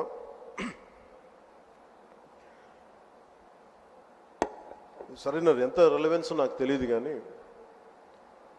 గత ప్రభుత్వ పాలకులు అధికారంలో లేకపోయినప్పటికీ కూడా, ప్రతిపక్షంలో కూడా వారికి అంత బలం లేకపోయినప్పటికీ కూడా వారి రౌడీజం కానీ, వారి అసాంఘిక విధానాలు కానీ, వారి ఎనార్కిస్ట్ అప్రోచ్ కానీ ఏమాత్రం మారలేదు. ఇది చాలా ప్రతి ఒక్కరికి కూడా చాలా లోపలగా తరిచి చూడాల్సిన అంశం. ఇది వారికి ఎవ్వరికీ కూడా ప్రజాస్వామ్య విధానాల మీద ఏమాత్రం గౌరవం లేదు. పోలీస్ అధికారులు తప్పులు చేసే పోలీస్ అధికారులు వాళ్ళని అరెస్ట్ చేసి నిలువరిస్తే మటుకు మేము వెంటాడతాం, will hunt you no matter where you are, మీరు ఎక్కడ విదేశాల్లో ఉన్నా వెంటాడతామనే ఈ స్టేట్మెంట్స్ చాలా ఇబ్బంది కలిగిస్తూ ఉంది. ఇది వారికి సందర్భంగా తెలియజేస్తూ ఉన్నాం. ఇది ఈ గవర్నమెంట్ నారా చంద్రబాబు నాయుడు గారి నాయకత్వంలో కూటమి ప్రభుత్వం ఇలాంటి అసాంఘిక చర్యల్ని ఏమాత్రం సహించం. ముఖ్యంగా ఆడపిల్లల భద్రత ఈ రాష్ట్రానికి చాలా కీలకమైంది. వీటికి ఆడపిల్లల భద్రతకు సంబంధించిన కానీ, ఎనార్కిస్ట్ అప్రోచ్ కానీ రాష్ట్రంలో ఉంటే ఏమాత్రం సహించే విధానం ఈ కూటమి ప్రభుత్వానికి లేదు అనేది మీ అందరికీ చాలా ప్రత్యేకంగా మేము తెలియజేస్తున్నాం. వారికి కూడా బెదిరించే వాళ్ళకి ఈ సందర్భంగా ఒకటే తెలియజేస్తున్నాం, గొంతుకులు కోస్తాం, కుత్తుకలు కోస్తాం, ఇలాంటి నినాదాలకి భయపడే వాళ్ళం ఎవరూ లేము ఇక్కడ. అలాంటివన్నీ చూసే మిమ్మల్ని మీలాంటి వాళ్ళని ఎదుర్కొని ఇక్కడ దాకా వచ్చాం. ఇలాంటి పిచ్చి బెదిరింపులు కానీ, పనికి మాలిన బెదిరింపులు కానీ దయచేసి చేయకండి. తాటాక చప్పులకి ఇక్కడ ఎవరు భయపడేవారు లేరు. ఇంకా సంస్కారం ఉంది కాబట్టి, మాట మీద గౌరవం ఉంది కాబట్టి ఇంకా చాలా పద్ధతిగా మాట్లాడుతున్నాం. ముఖ్యంగా అధికార యంత్రాంగం అందరికీ, right from constituency level to the state level, my appeal to all the officials, make sure you implement the good governance. ముఖ్యంగా లా అండ్ ఆర్డర్కి సంబంధించి మటుకు కరప్షన్ లేని విధానాలతోటి ముందుకెళ్లాలని మనస్ఫూర్తిగా కోరుకుంటా ఉన్నాం. అలాగే ఏ విధమైన ఇబ్బందులు కలిగించినా, చాలామందికి ఒక ఆలోచన ఉండొచ్చు, మళ్ళీ ఆ ప్రభుత్వం వస్తే ఏమవుతుంది, ఆ ప్రభుత్వం రావట్లేదు. ఇది ఎందుకు చెప్తున్నానంటే, ఇది I want to give you confidence, I want to empower you. ఎందుకంటే మేమందరం ఇంక సహించడానికి సిద్ధంగా లేము. ఇక్కడ ఈ కూటమి ప్రభుత్వం తక్కువ మేము మాట్లాడుకుంది 15 నుంచి 20 ఏళ్ళు ఉండాలి. ఎందుకు అనుకున్నామంటే, ఆంధ్రప్రదేశ్ వికసిత్ ఆంధ్రప్రదేశ్గా ఉండాలి, వికసిత్ భారత్లో భాగంగా ఉండాలి. అంటే ఈ ఐక్యత చెడగొట్టే పరిస్థితుల్లో నేను లేను, ఎవరు కూడా లేవు. అలాగే ఇది గత ప్రభుత్వ పాలకులు కూడా ఇది గుర్తుపెట్టుకోవాలి. మీరు కనుక ఇలా అలాగే ప్రత్యేకించి రోడ్ల మీదకి వచ్చి బ్యానర్లు పట్టుకొని గొంతుకులు కూసేస్తాం. సినిమాలు చెప్పడానికి చాలా బాగుంటాయి ఇవి. నేను సినిమాల నుంచి వచ్చిన వాడిని. సినిమాలు చెప్పడానికి చాలా బాగుంటాయి. నిజ జీవితంలో అవి నమ్మి మోసపోకండి. కాలు మక్కిలు ఇరకొట్టు కింద కూర్చోబెడతాం. జాగ్రత్త, పిచ్చి వేషాలు వేయకండి ఎవరు కూడా. ఇవి సరదాగా ఉండే విషయాలు కాదు ఇవి. శాంతి భద్రతలను ఏమాత్రం క్షీణిస్తే చిన్నపాటిది కూడా సహించం. మీకు బలంగా తెలియజేస్తాను ప్రజలందరికీ కూడా. పిచ్చి పిచ్చి మాటలు మాట్లాడకండి ఎవరు. సరదాగా లేం మేము ఇక్కడ. చాలా దెబ్బలు తిని వచ్చాం ఇక్కడ దాకా. చాలా దెబ్బలు తిని వచ్చాం. 5 స్టార్ హోటల్స్లో ఉన్నా కానీ రక్షణ లేని పరిస్థితిలో ఉండేది. రోడ్ల మీదకి లాక్కొచ్చి మహిళలను కూడా వీళ్ళు జైల్లో పెట్టిన వ్యక్తులు. అవన్నీ తట్టుకొని నిలబడ్డామంటే ఇంకా మేము సంస్కారంగా ఉండాలి. With the constitutional guide lines, with in the frame work of law ఉండాలి. కాబట్టి చాలా పద్ధతిగా మాట్లాడుతున్నాం. అనవసరంగా రెచ్చగొట్టకండి ఇవన్నీ ఇలాంటి మాట్లాడి. నిన్న తమిళనాడు సభలో కూడా చెప్పాను. అదేంటంటే సాధు మిరండాలు కాడుకోళ్ళదంటే సజ్జనుడి కోపం వస్తే అడవి కూడా ఆపలేదనేది. అలాగా మాది మంచి ప్రభుత్వం. నారా చంద్రబాబు గారి నాయకత్వంలో ఉన్న కూటమి ప్రభుత్వం మంచి ప్రభుత్వం. మెతక ప్రభుత్వం కాదు ఇది. సమర్థవంతమైన ప్రభుత్వం, అభివృద్ధి చేసే ప్రభుత్వం. కానీ మెతక ప్రభుత్వం కాదు ఇది. పిచ్చి వేషాలు వేసే తొక్కి నారా తీస్తాం, గుర్తుపెట్టుకోండి. ఇది సంస్కారం ఇది సభకి కరెక్ట్ కాకపోయినా చెప్తున్నాను ఇది. ఎందుకంటే మేము చాలా దెబ్బలు తిని వచ్చాం కాబట్టి మళ్ళీ ప్రజల్లో భయాందోళన చేద్దామని పిచ్చి పిచ్చి వేషాలు వేస్తే ఏ మాత్రం ఉపేక్షించాం. అధికారులకు కూడా మేము అదే అప్పీల్ చేస్తున్నాం. మీరు దయచేసి any anti constitutional, any anti government, please kindly take care and make sure you implement the law. Make sure it should be within the legal framework. Thank you. Jai Hind, Jai Bharat.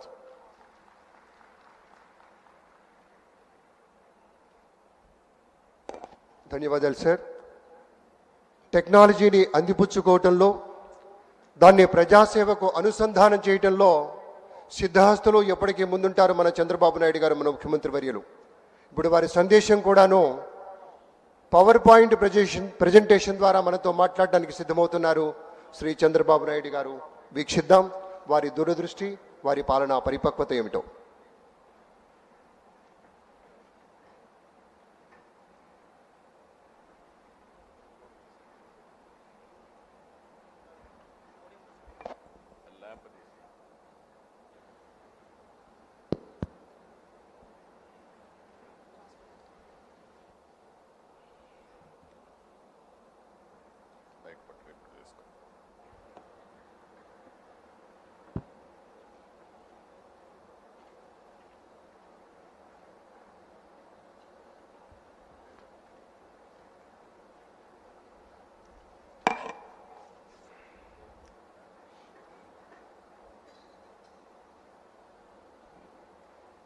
గౌరవనీయులు, మిత్రులు, రాష్ట్ర ఉప ముఖ్యమంత్రి, జనసేన అధినేత శ్రీ పవన్ కళ్యాణ్ గారు, BJP రాష్ట్ర party అధ్యక్షురాలు, గౌరవ పార్లమెంట్ సభ్యురాలు పురంధేశ్వరి గారు, గౌరవనీయులు Nara Lokesh, human resource minister, general secretary Telugu Desam party, ఈరోజు ఈ కార్యక్రమానికి గౌరవనీయులు చీఫ్ సెక్రటరీ విజయానంద్ గారు, ఈ కార్యక్రమానికి ఇచ్చేసినటువంటి గౌరవ పార్లమెంట్ సభ్యులు, గౌరవ శాసనసభ్యులు, అదేవిధంగా గౌరవ శాసన మండలి సభ్యులు, రాజ్యసభ సభ్యులు, జిల్లా ప్రజా పరిషత్ చైర్మన్లు, ప్రభుత్వంలో అధికార యంత్రాంగానికి సంబంధించి ఆల్ ఇండియా సర్వీసెస్ అధికారులైనటువంటి ఐఏఎస్, ఐపీఎస్, ఐఎఫ్ఎస్, గౌరవ డీజీపీ గారు, ఇంకా ఇక్కడుండే చాలామంది, కొంతమంది అడ్వైజర్స్ ఉన్నారు, కొంతమంది కార్పొరేషన్ చైర్మన్స్ ఉన్నారు. అల్టిమేట్గా జిల్లా స్థాయిలో కూడా చాలామందిని పిలిచాం. జిల్లా యంత్రాంగం మొత్తం ఇక్కడే ఉంది. ఒక మాటలో చెప్పాలంటే ప్రభుత్వ యంత్రాంగం, ఆంధ్రప్రదేశ్ రాష్ట్ర ప్రభుత్వ యంత్రాంగం అంతా కూడా ఇక్కడే ఈరోజు ఉన్నారు. అందులో కూడా ప్రధానమంత్రి నరేంద్ర మోడీ గారు వికసిత్ భారత్ 2047కు సంకల్పం చేశారు. మనం కూడా స్వర్ణ ఆంధ్రప్రదేశ్ విజన్ 2047ని రూపకల్పన చేసుకున్నాం. అయితే ఫస్ట్ ఇయర్ మనం కంప్లీట్ చేశాం. ఈరోజు అందుకని సుపరిపాలనలో తొలి అడుగు అనే కార్యక్రమం కింద మనం ఇక్కడ సమావేశమయ్యాం. ఎప్పుడు కూడా ప్రభుత్వ పాలన అనేది, ఈరోజు ఇక్కడ మీరు చూశారు, మేము ముగ్గురు 3 పార్టీలు ఇక్కడ ఉన్నామంటే దానికి కారణం ప్రజలు అధికారం ఇచ్చారు. ఈరోజు ఒక పొలిటికల్ గవర్నెన్స్ కింద మేము ఒక ఎలక్షన్ మేనిఫెస్టో ఇచ్చాం. అందులో సూపర్ 6 చెప్పాం, ఎన్నికల ప్రణాళికలు చెప్పాం. ప్రజలు ఆమోదించి 94% ఈ కూటమి అభ్యర్థులు గెలిపించారంటే అది ప్రజలు ఈ కూటమి పైన పెట్టుకున్నటువంటి అభిమానం అని చెప్పి కూడా నేను మీకు తెలియజేస్తున్నా. అదే సమయంలో యాస్పిరేషన్స్ ఉన్నప్పుడు ఆ యాస్పిరేషన్స్ ఫుల్ఫిల్ చేయాల్సిన బాధ్యత ప్రభుత్వ యంత్రాంగం, ప్రజాప్రతినిధులపైన ఉంటుంది. ఆ విషయాలే ఒక్కసారి మాట్లాడుకుని, ఇంత మునిపే మిత్రులందరూ మాట్లాడారు. ఈరోజు కేంద్రంలో ఉండే ఎన్డీఏ ప్రభుత్వం, రాష్ట్రంలో ఉండే ఎన్డీఏ ప్రభుత్వం డబల్ ఇంజన్ సర్కారు వల్ల ఏ విధంగా అభివృద్ధి సాధ్యమో ఈ ఒక్క సంవత్సరంలో మనం అది కొంతవరకు చేసి చూపించాం. అస్తవ్యస్తమైన ఆర్థిక వ్యవస్థ, కనీసం కేంద్రం సహకారం లేకపోతే ఊపిరి కూడా పీల్చుకోలేని సందర్భం. ఆ రోజు ఎన్డీఏ ప్రభుత్వం చాలా స్పష్టంగా చెప్పాం, విధ్వంసం నుంచి రాష్ట్రాన్ని కాపాడతాం, అదే మరి పునర్నిర్మాణ దిశగా ఈ రాష్ట్రాన్ని ముందుకు తీసుకుపోతామని చెప్పి ఈ ఒక్క సంవత్సరం తొలి అడుగు మాత్రం. నేను ఒకటే మీ అందరికీ విజ్ఞప్తి చేస్తున్నా, ఏదో అన్నీ చేసేసామని నేను చెప్పడం లేదు, కానీ ఊహించిన దానికంటే ఎక్కువ చేయగలిగాం. ఈరోజు మీరందరూ ఊహిస్తే నేను 4వసారి ముఖ్యమంత్రి పదవి నాకు కొత్త కాదు. ఇంకా క్లిష్టమైన సమయాల్లో ముఖ్యమంత్రి అయ్యాను. ఆర్థిక వ్యవస్థ 95లో అయితే చిన్న భిన్నమై జీతాలు కూడా ఇవ్వలేని పరిస్థితి ఉంటే ఆ రోజు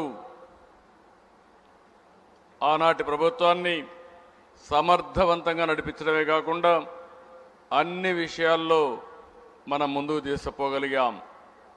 99 నేనే ఉన్నాను కాబట్టి పెద్ద సమస్యలు రాలేదు. 2014లో రాష్ట్రం విభజనై కూర్చోవడానికి ప్లేస్ లేకపోతే ఇక్కడ నేను వచ్చాడు బస్సులో కూర్చొని పరిపాలన ప్రారంభించాం. అక్కడి నుంచి నిలదొక్కుకోవడానికి దేశంలో ఎక్కడా జరగని విధంగా 13.5% గ్రోత్ రేట్ CAGR సాధించి రాష్ట్రాన్ని ముందుకు నడిపించాం. 2019 నుంచి అన్నీ మనం చూసాం. కష్టాలన్నీ మనవాడు చెప్పారు, నేను ఆ విషయాలకు పోవడం లేదు. ఎక్కడ మన ప్రయాణం ప్రారంభమైంది, ఏం చేశాం, ఏం చేయబోతున్నామో అవన్నీ కూడా ఒకసారి సమీక్ష చేసుకోవడానికి ఈ కార్యక్రమం పెట్టాం. ఈ కార్యక్రమానికి వచ్చిన మిమ్మల్ని అందరినీ మనస్ఫూర్తిగా అభినందిస్తున్నా. ఇప్పుడే మన నాయకులు చాలామంది చెప్పారు. ఈరోజు డిప్యూటీ సీఎం గారు, జనసేన అధినేత, ఆ రోజు ఎన్నికల్లో ఒక మాట చెప్పాం. అదే మరిగా నరేంద్ర మోడీ గారు, ఇక్కడ రాష్ట్ర బీజేపీ అధ్యక్షురాలుగా పురంధేశ్వరి గారు, మేమందరం కూడా ఆ రోజు ఎన్నికల ముందు ఒకటే కోరాం. ఈ రాష్ట్రంలో ఓటు విభజన జరగడానికి వీలు లేదు. అందరూ కలిసి పనిచేయాలి, గెలిపించాలి. ఈ గెలుపు మా కోసరం కాదు, ఈ రాష్ట్ర భవిష్యత్తు కోసరం అని మేము పిలిపిస్తే ఆ రోజు బ్రహ్మాండంగా పనిచేసి అందరూ గెలిపించారు. ఈ ఒక్క సంవత్సరంలో మీరు చూశారు, 3 పార్టీలు కూడా మామూలుగా ఒకే పార్టీ ఉన్నా కొన్ని ఇబ్బందులు ఉండే సమస్యలుంటే 3 పార్టీలు కూడా ఎక్కడా ఎలాంటి సమస్య లేకుండా ముందుకు పోగలుగుతున్నాం. అలాంటి సహకారాన్ని అందించినటువంటి డిప్యూటీ సీఎం పవన్ కళ్యాణ్ గారికి, పురంధేశ్వరి గారికి, బీజేపీ నాయకులకి, కేంద్రంలో ఉండే ప్రధానమంత్రి నరేంద్ర మోడీ గారికి మనస్ఫూర్తిగా ధన్యవాదాలు తెలియజేస్తున్నా, అభినందనలు తెలియజేస్తున్నానని చెప్పి నేను మీకు తెలియజేసుకుంటూ, ఇప్పుడు ఒక్కసారి నేను ఒక ప్రజెంటేషన్ ద్వారా మీ అందరికీ ఎక్స్ప్లెయిన్ చేస్తున్నా. ఎందుకంటే ఇదేదో మనం ఉపన్యాసాలు చెల్లిపోయే సభ కాదు. కానీ మనమందరం కూడా మళ్ళీ ప్రజల కోసం పునరంకితం అవ్వాల్సిన అవసరం ఉంది. ఇక్కడ ఎంపీలు ఉన్నారు, ఎమ్మెల్యేలు ఉన్నారు, అదే మాదిరిగా ప్రభుత్వ యంత్రాంగం మొత్తం ఉన్నాం.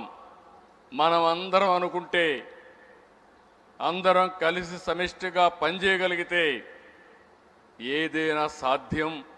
అలాంటి విషయమే మీ ముందర నేను ఉంచుతున్నా. అన్నీ ఉన్నాయి, కానీ దాన్ని డెలివర్ చేసి ప్రజలకు ఎప్పటికప్పుడు ఆ ఫలితాలు అందించే బాధ్యత మనందరిపైన ఉందని చెప్పి నేను మీకు తెలియజేసుకుంటూ, ఈ ప్రజెంటేషన్ అయిన తర్వాత మీకు ఏదైనా డౌట్స్ ఉంటే అడగండి, అవి కూడా చెప్తాం. అదే మరి అధికార యంత్రాంగాన్ని ఒకటే కోరుతున్నాం, ప్రజాప్రతినిధులు ఒకటే కోరుతున్నాం. మన మీద ఒక బాధ్యత ఉంది. ఆ బాధ్యత నెరవేర్చాలంటే అనునిత్యం కొత్త విషయాలు మనం అర్థం చేసుకోవాలి, ప్రజా సమస్యల్ని అధ్యయనం చేయాలి, ప్రజల అభీష్ట ప్రకారం మనం పనిచేసే మనస్తత్వాన్ని అలవాటు చేసుకోవాల్సిన అవసరం ఉందని చెప్పి కూడా నేను మీకు తెలియజేస్తూ, ఈరోజు నేను ఇక్కడ మీకు ప్రజెంటేషన్ కనపడుస్తుందో లేదో అది లేదు, మన వాళ్ళు చెప్పింది కనపడుస్తున్నట్టున్నారు. కనపడుస్తుందా మీకు ప్రజెంటేషను? Okay, agree.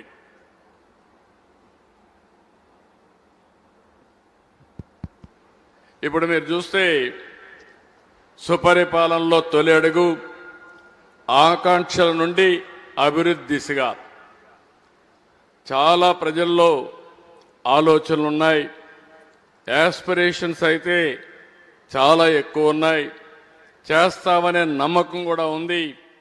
కానీ ఇబ్బందులు కూడా అదే విధంగా చాలా ఇబ్బందులు ఉన్నాయి. కానీ ఎన్ని ఇబ్బందులున్నా చెప్పిన మాట నిలబెట్టుకోవడానికి ఈ ఎన్డీఏ కూటమి పనిచేస్తామని మరొక్కసారి మీ అందరికీ విజ్ఞప్తి చేస్తున్నా. అది చేసే బాధ్యత ఇక్కడే యంత్రాంగం పైన ఉందని చెప్పి కూడా విజ్ఞప్తి చేస్తున్నాను. నెక్స్ట్, ఈరోజు మీరు చూస్తే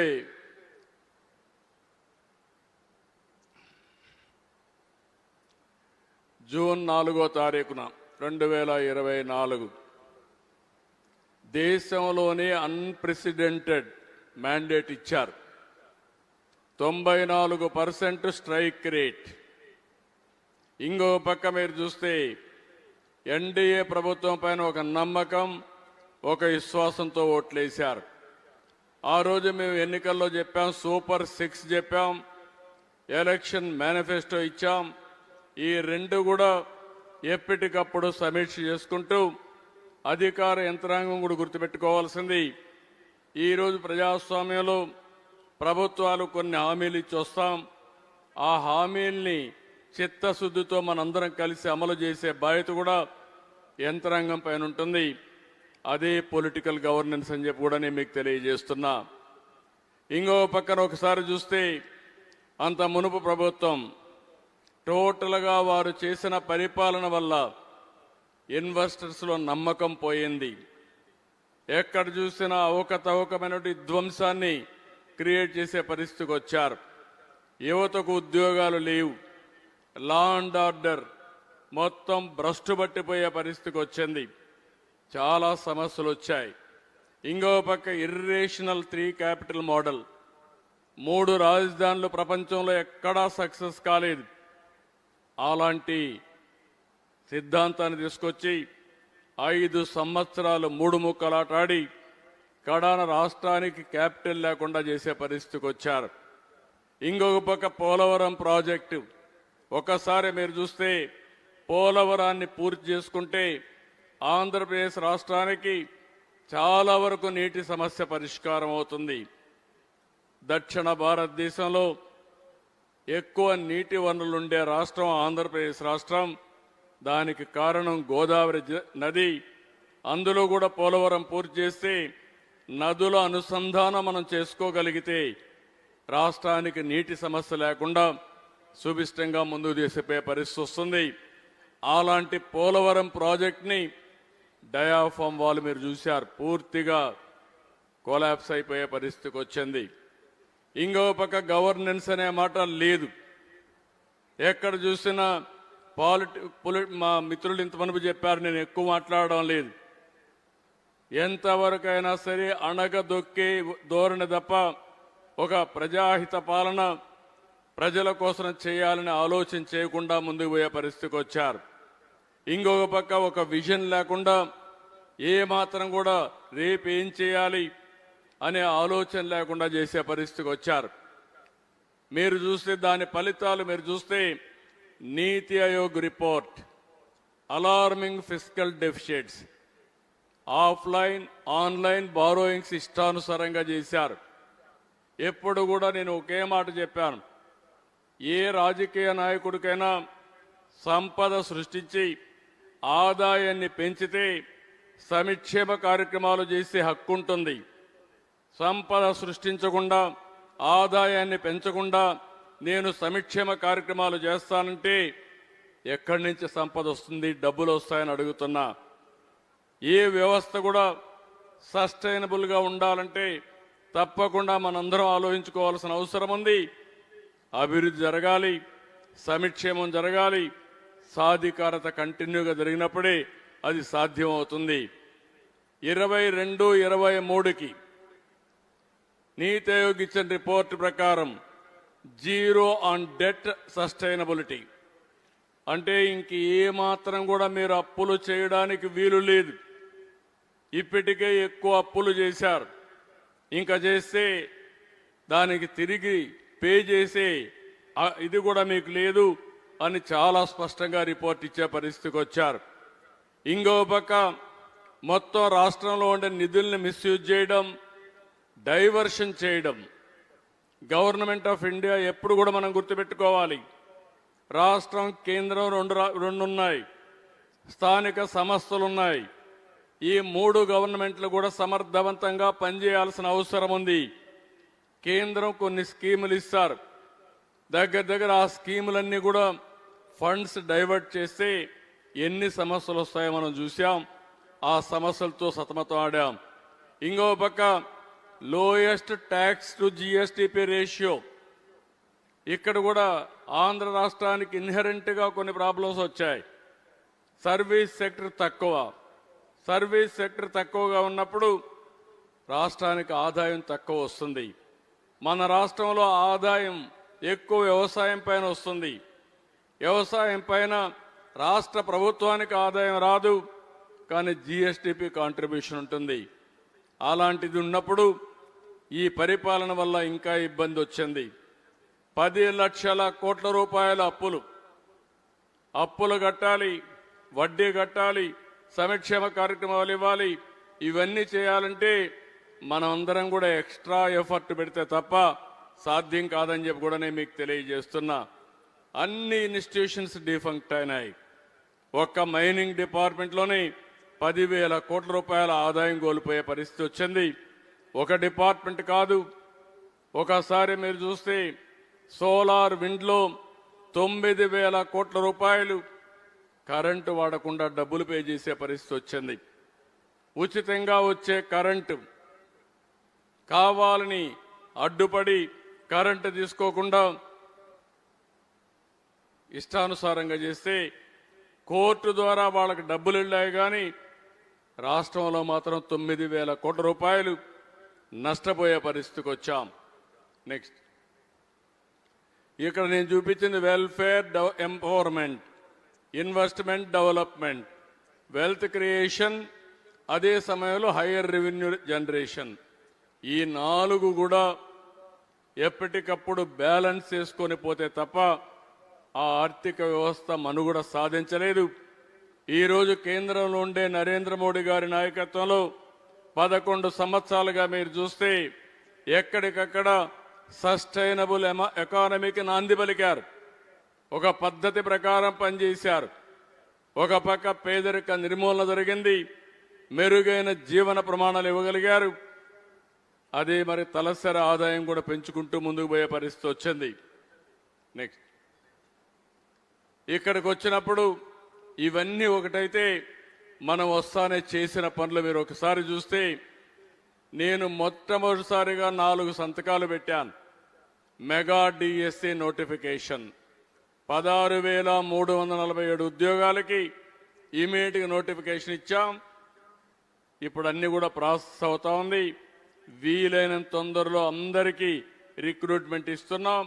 5 సంవత్సరాల్లో ఒక ఉద్యోగం ఇవ్వలేదు. ఫస్ట్ టైం మెగా డిఎస్సి పెట్టామని చెప్పి కూడా నేను మీకు తెలియజేస్తున్నా. ఇంకో పక్క ఏపీ ల్యాండ్ టైటిలింగ్ యాక్ట్. ఇక్కడ కూడా ఒక విషయం మీరు రాష్ట్ర ప్రజలకు అర్థం కావాలి. రాష్ట్రంలో కొత్త చట్టాన్ని తీసుకొచ్చారు. ల్యాండ్ రికార్డ్స్ అన్ని అస్తవ్యస్తంగా తయారైపోయినాయి.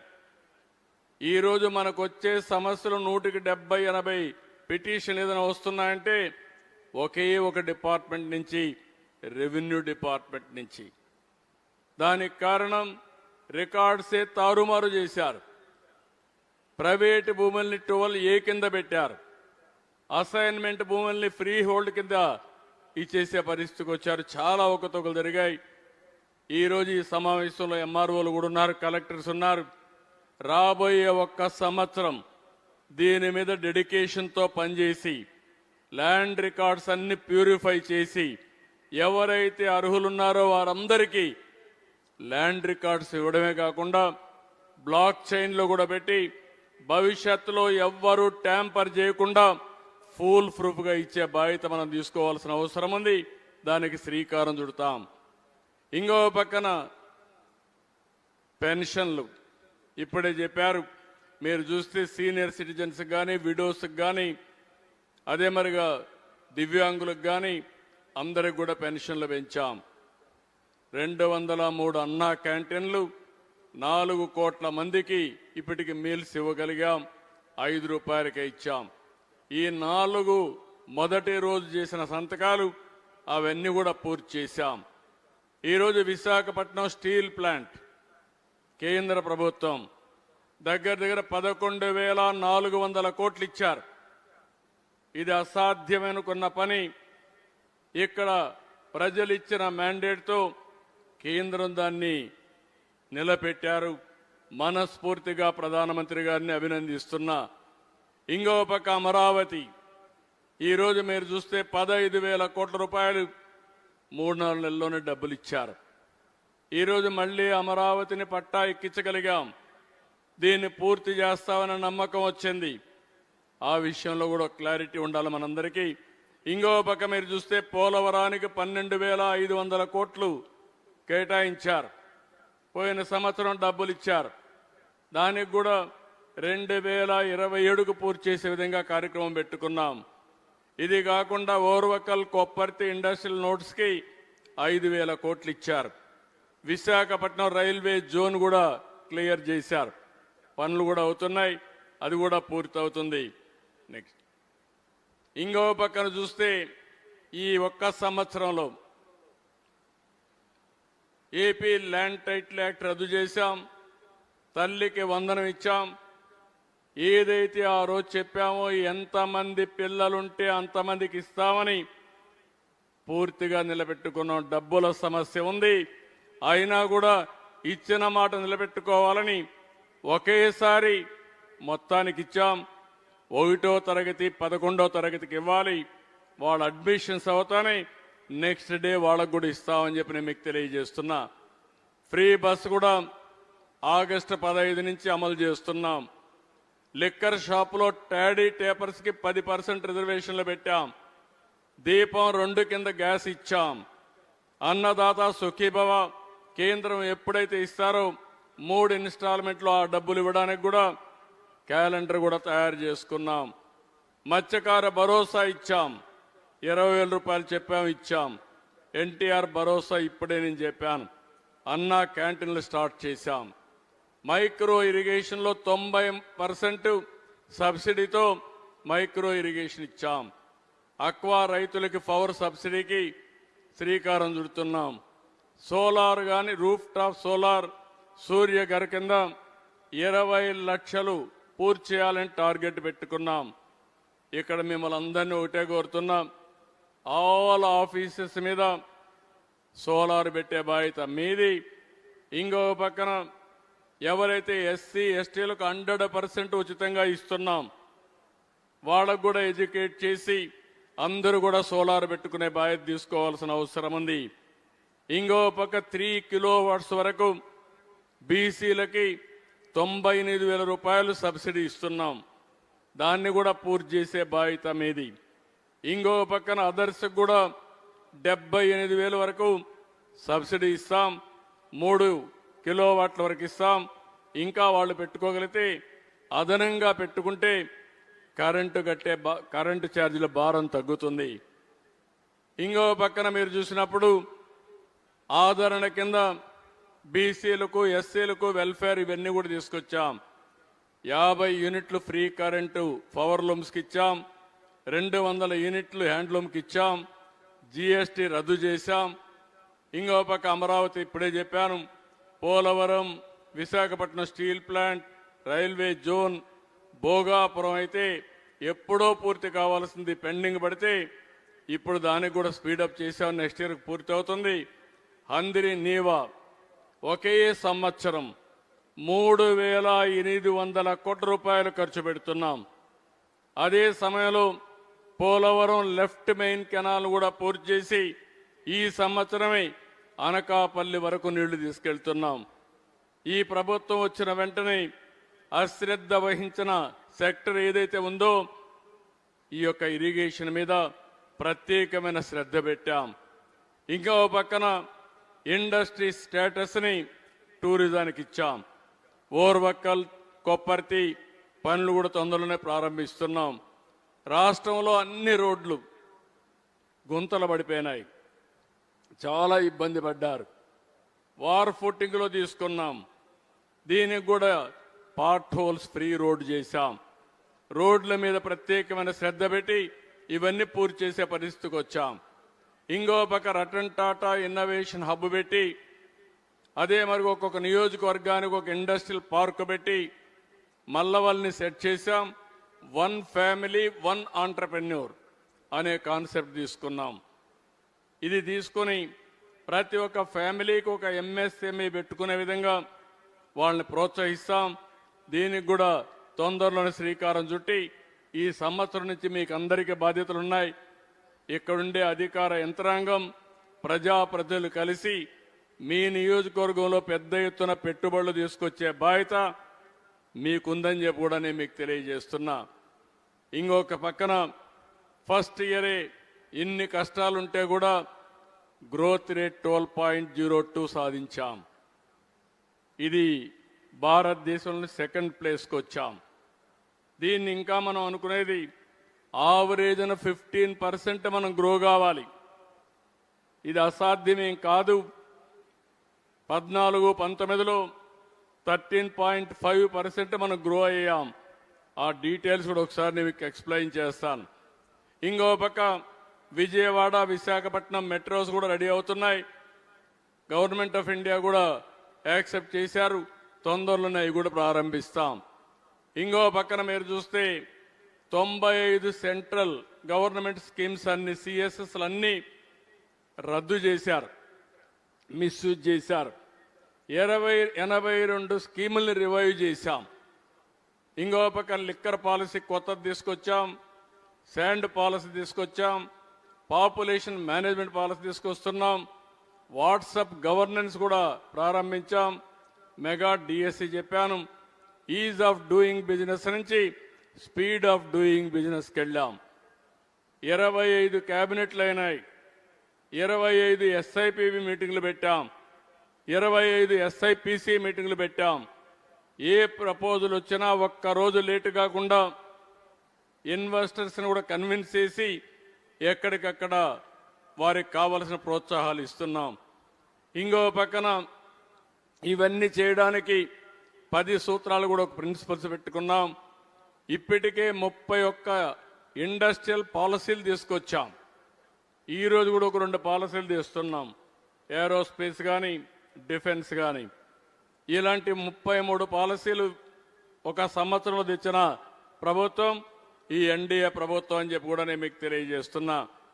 అదే మరి ఈగల్ శక్తి టీమ్స్, ఇక్కడ కూడా మీరు చూస్తే ఇంత మునిపే ఉప ముఖ్యమంత్రి గారు చెప్పారు, పోలీస్ యంత్రాంగం ఇక్కడ ఉన్నారు, మీరే సమర్థవంతంగా యాక్ట్ చేశారు. ఒకప్పుడు తీవ్రవాదుల్ని పూర్తిగా ఎదుర్కొన్న సత్తా ఉండే యంత్రాంగం ఇది.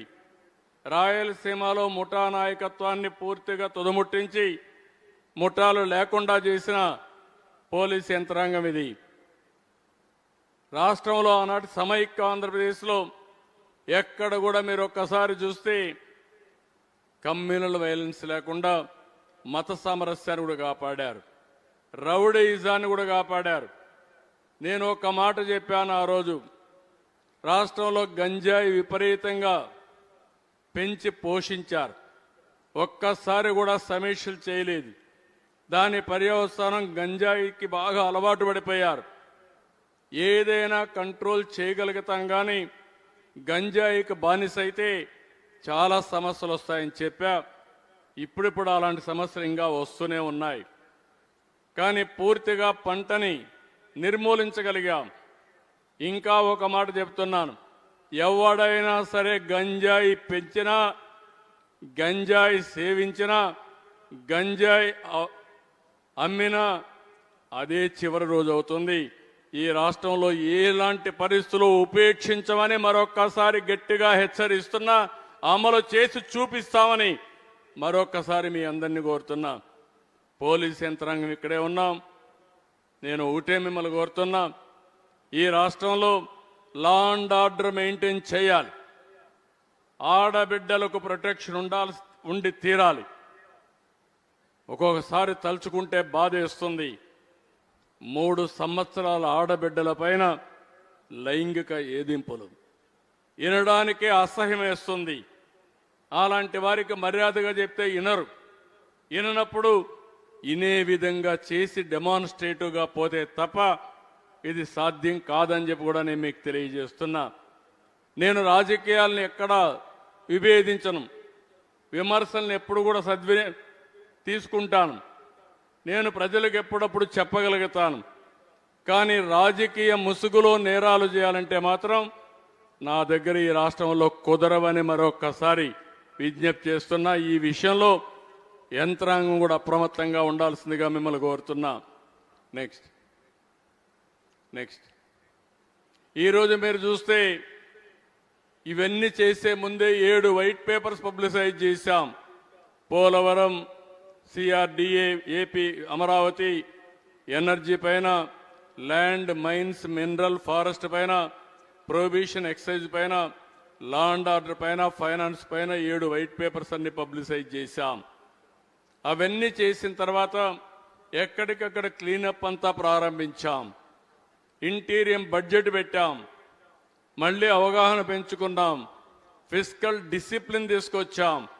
ఇప్పటికి 24,811 కోట్ల రూపాయలు పాత బకాయిలన్నీ పే చేశాం. ఫైనాన్స్ కమిషన్ గ్రాంట్ 3,449 కోట్ల రూపాయలు క్లియర్ చేశాం. లాంగ్ పెండింగ్ డ్యూస్ అన్ని ఉద్యోగస్తులు ఉంటే 10,925 కోట్లు క్లియర్ చేశాం. ఇరిగేషన్ రోడ్లకి 14,816 కోట్ల రూపాయలు పే చేశాం. సెంట్రలీ స్పాన్సర్డ్ స్కీమ్స్ 14,479 కోట్ల రూపాయలు. డబ్బులు తీసుకొని డైవర్ట్ చేసి దానికి డబ్బులు ఖర్చు పెట్టి అక్కడి నుంచి యూసీలు తీసుకుపోయి మళ్ళీ 82 స్కీముల్ని ట్రాక్లో పెట్టే పరిస్థితికి వచ్చాం. అంటే ఆర్థిక ఇబ్బందులున్నాయి వదిలిపెడితే కేంద్రం ఇచ్చే నిధులు కూడా మనకు రావు. అందుకని దాన్ని కూడా పూర్తి చేసే పరిస్థితికి వచ్చాం.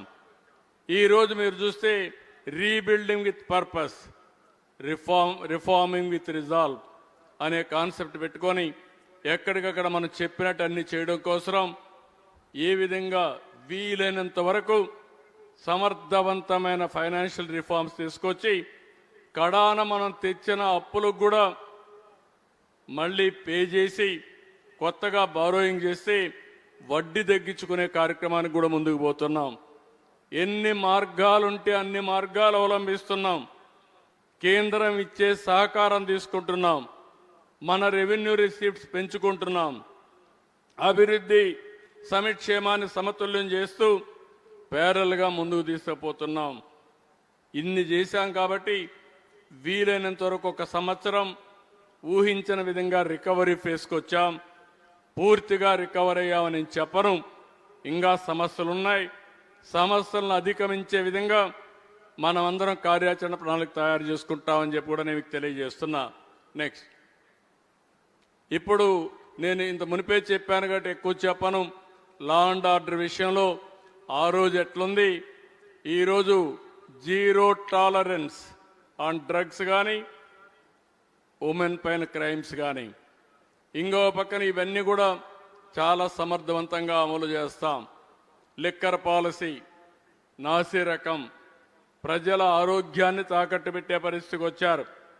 ఈరోజు అన్ని రాష్ట్రాల కంటే మెరుగైనటువంటి లిక్కర్ పాలసీ తీసుకొచ్చాం. ఇంకో పక్క ట్రాన్స్పరెంట్ కానీ అకౌంటబుల్గా తీసుకొచ్చే పరిస్థితికి వచ్చాం. ఇంకో పక్క శాండ్ అయితే నేచర్ ఉచితంగా శాండ్ ఇస్తే దీన్ని ఇష్టానుసారంగా అమ్మి భ్రష్టు పట్టించే పరిస్థితికి వచ్చారు. ఇప్పుడు ఫ్రీ అండ్ ఈజీ యాక్సెస్ తీసుకొచ్చాం. ఇక్కడ ఇంకా జిల్లా యంత్రాంగం చేయాల్సిన అవసరం ఉంది. నేను ఎప్పటికప్పుడు సమాచారం కూడా తెప్పిస్తున్నా. అవి కూడా మీకు పాస్ ఆన్ చేస్తాను. ప్రభుత్వం తీసుకునే నిర్ణయాల్ని మీరు కూడా చిత్తశుద్ధితో సమర్థవంతంగా అమలు చేసే బాధ్యత జిల్లా యంత్రాంగం పైన ఉందని చెప్పి కూడా నేను మీకు తెలియజేస్తున్నా. రోడ్స్ అన్నీ కూడా చాలా భయంకరంగా ఉంటే దగ్గర 4,765 కిలోమీటర్లు స్టేట్ హైవేస్ కానీ 14,710 కిలోమీటర్లు ఎండిఆర్స్ కానీ పార్ట్ హోల్ ఫ్రీ చేశాం. ఇవి కూడా స్ట్రీమ్ లైన్ చేశాం. నెక్స్ట్, ఇక్కడ మీరు చూస్తే క్యాపిటల్, నేను ముందే చెప్పాను మీకు, అమరావతిని అయితే ఇది ఒక సెల్ఫ్ ఫైనాన్సింగ్ ప్రాజెక్ట్. ఇది ఒక మాటలో చెప్పాలంటే P4 కూడా 29,000 మంది రైతులు, 33,000 ఎకరాలు భూమి, ప్రపంచంలో ఎక్కడా జరగలేదు. కాన్సెప్ట్ ల్యాండ్ పూలింగ్లో ఇచ్చారు. దీనికి తిరిగి డెవలప్ చేసిన తర్వాత కొంత ల్యాండ్ వాళ్ళకి ఇచ్చాం. మనకు వాళ్ళకి ఇచ్చిన తర్వాత కూడా ల్యాండ్ మిగులుతుంది. మన ఇన్ఫ్రాస్ట్రక్చర్ కానీ బిల్డింగ్స్ కానీ కట్టి మిగిలింది కూడా మానిటైజేషన్లో అమ్మగలిగితే మనం ఎంతైతే ఖర్చు పెడతామో ఆ డబ్బుల్ని బ్యాలెన్స్ చేసుకునే అవకాశం ఉంది. నేను పదే చెప్పాను. మళ్ళీ ఈ సందర్భంగా మీ ద్వారా ప్రజలకు కూడా విజ్ఞప్తి చేస్తున్నాను. ఒకప్పుడు హైదరాబాద్ ప్రభుత్వ భూములు ఉన్నాయి. ఆ ప్రభుత్వ భూములు పెట్టుకుని సైబరాబాద్ నిర్మాణం చేపట్టాం. ఈరోజు మనకు అలాంటి ప్రభుత్వ భూములు లేవు. అన్నీ కూడా పట్టా భూములు ఉన్నాయి. ఉన్నప్పుడు ఒక పిలిపిస్తే ఆ నమ్మకంతో 33,000 ఎకరాలు ఇచ్చారు. దాన్ని సద్వినియోగం చేస్తూ మనం ముందుకు పోతున్నాం. రాబోయే 3 సంవత్సరాల్లో క్రూషియల్ ఇన్ఫ్రాస్ట్రక్చర్ మొత్తం పూర్తి చేసి అమరావతిని కూడా మళ్ళీ ఒక స్టేజ్కి తీసుకొస్తామని మీ అందరికీ హామీ ఇస్తున్నా. మొన్నే ప్రధానమంత్రి గారు వచ్చారు. ఆయన ఫౌండేషన్స్ వేశారు. ఆయనకు ఒకే హామీ ఇచ్చాం, 3 సంవత్సరాల తర్వాత మళ్ళీ మీరు రావాలి, మీరు ప్రారంభించిన పనులు ఈరోజు వర్క్స్ ప్రారంభించారు. మళ్ళీ ఆ పనులు ప్రారంభించడానికి మీరే రావాలని వారిని కోరాను. తప్పకుండా వస్తారు. 3 సంవత్సరాల్లో అవి పూర్తి చేస్తామని చెప్పి కూడా నేను మీకు హామీ ఇస్తున్నా. నెక్స్ట్, ఈరోజు ఇంకొక పక్క పోలవరం, నేను ముందే చెప్పాను, దీన్ని కూడా లైన్లో పెట్టాం. పోయిన సంవత్సరం 5,936 కోట్ల రూపాయలు ఖర్చు ఇచ్చారు. అవన్నీ ఖర్చు పెడుతున్నాం. ఎట్టి పరిస్థితుల్లో 2027 జూన్కు కానీ, కొద్దిగా లేట్ అయితే డిసెంబర్కి కానీ ప్రాజెక్టు పూర్తి చేసి జాతికి అంకితం చేసే బాధ్యత ఈ ఎన్డీఏ ప్రభుత్వం తీసుకుంటామని ఈ సందర్భంగా హామీ ఇస్తున్నా. జరుగుతుంది, జరిపిస్తాం. అది జరిపించడమే కాకుండా పోలవరం బనకచెర్ల రాష్ట్రానికి, రాయలసీమకు గేమ్ చేంజర్గా అవుతుంది. గోదావరిలో నీళ్లున్నాయి. మొన్న కూడా నేను ఒక మాట చెప్పాను, అటు తెలంగాణ వాడుకోవాలంటే వాళ్ళు కూడా వాడుకోవచ్చు, ఆంధ్రప్రదేశ్ మనం వాడుకుంటాం, ఎవ్వరికి ఇబ్బంది లేదు. కాబట్టి వాళ్ళని అదే స్టేట్మెంట్ నేను ఇచ్చాను. ఈ 2 రాష్ట్రాలు, తెలుగు రాష్ట్రాలు బాగుపడాలంటే గోదావరి నీళ్లు వాడుకునే అవకాశం ఇద్దరికీ ఉంది, ఇద్దరు వాడుకునే అవకాశం ఉంది. 100 సంవత్సరాల చరిత్ర చూస్తే 3,000 టీఎంసీ నీళ్లు సముద్రంలోకి పోతున్నాయి. 2 రాష్ట్ర ప్రభుత్వాలు వాడుకున్న ఒక 200 టీఎంసీ ఇక్కడ వాడినా, అక్కడ ఒక 200 టీఎంసీ వాడినా దానికంటే ఎక్కువ వాడుకునే అవకాశాలు లేవు. ఆ విషయమే నేను చెప్పాను. దానిపైన వర్కౌట్ చేస్తున్నామని చెప్పి కూడా నేను మీకు తెలియజేస్తున్నా. నెక్స్ట్,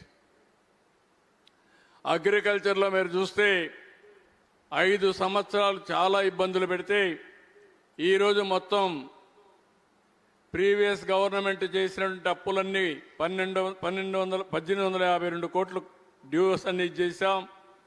55,57,000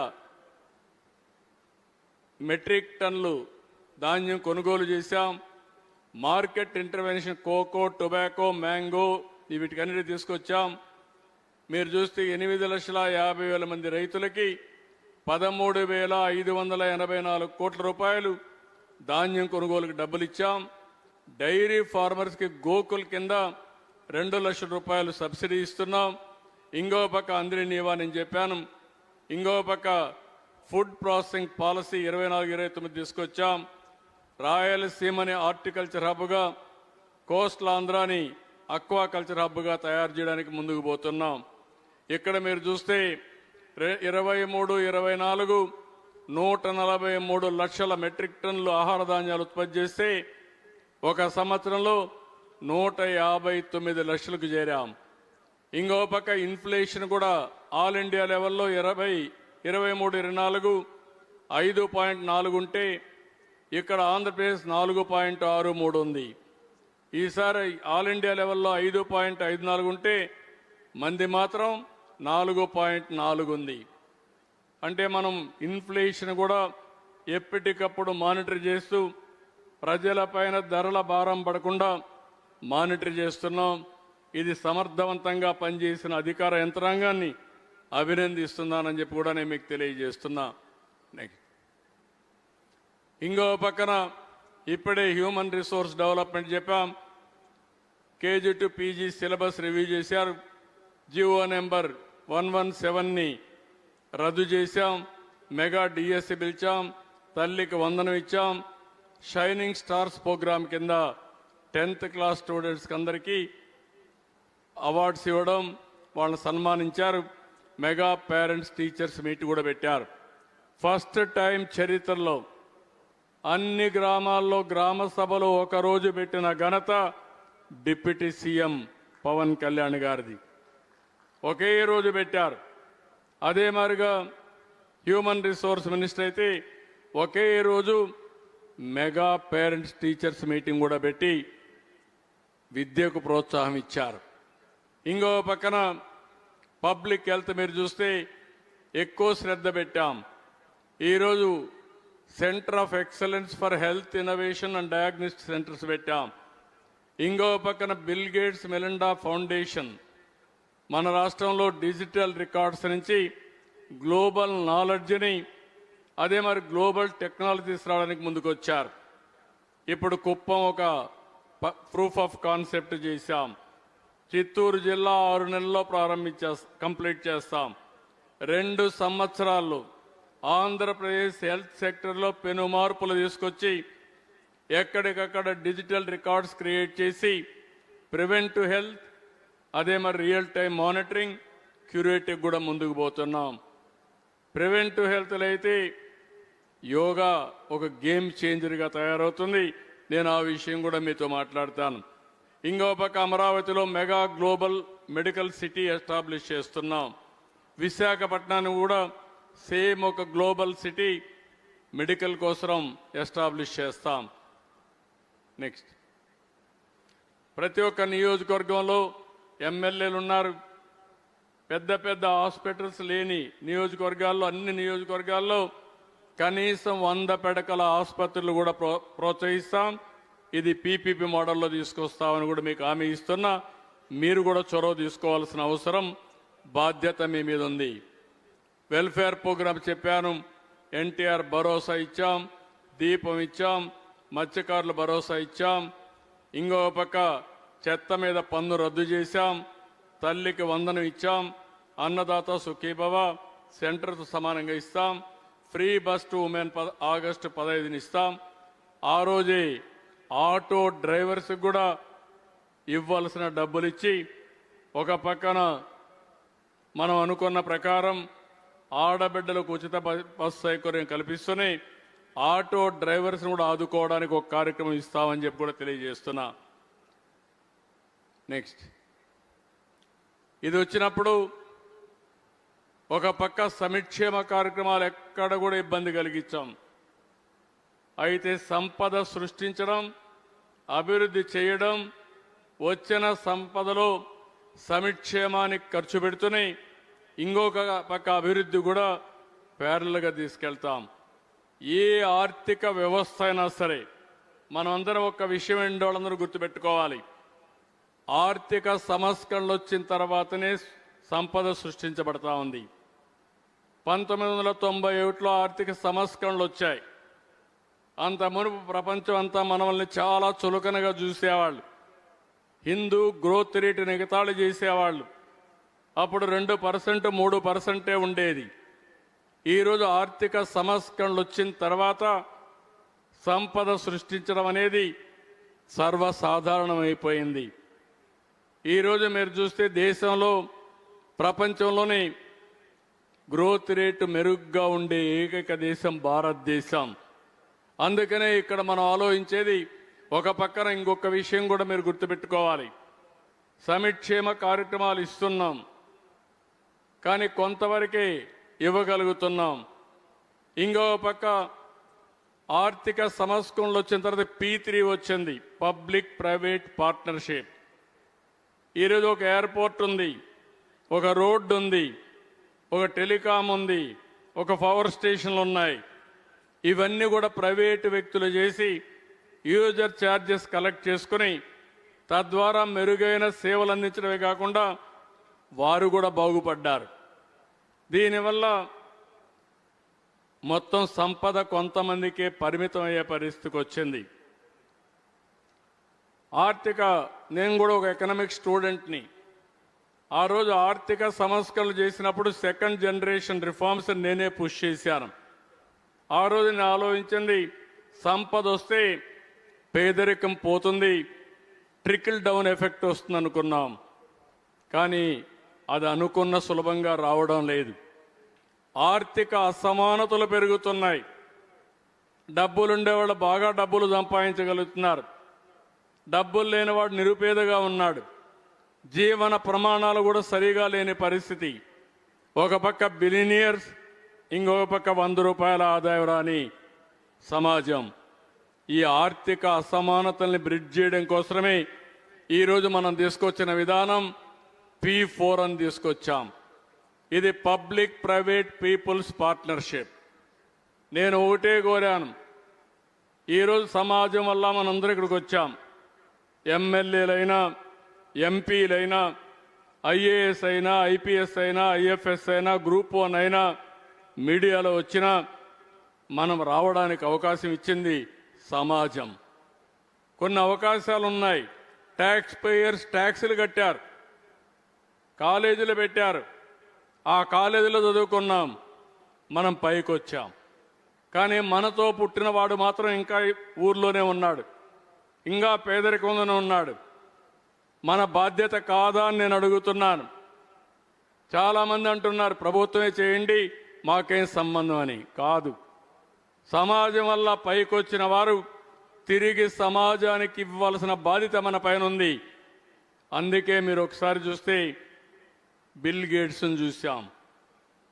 ఆయన జీవిత కాలంలో 99% సంపాదించిన సంపద మళ్ళా సమాజానికి ఇచ్చేస్తున్నాడు.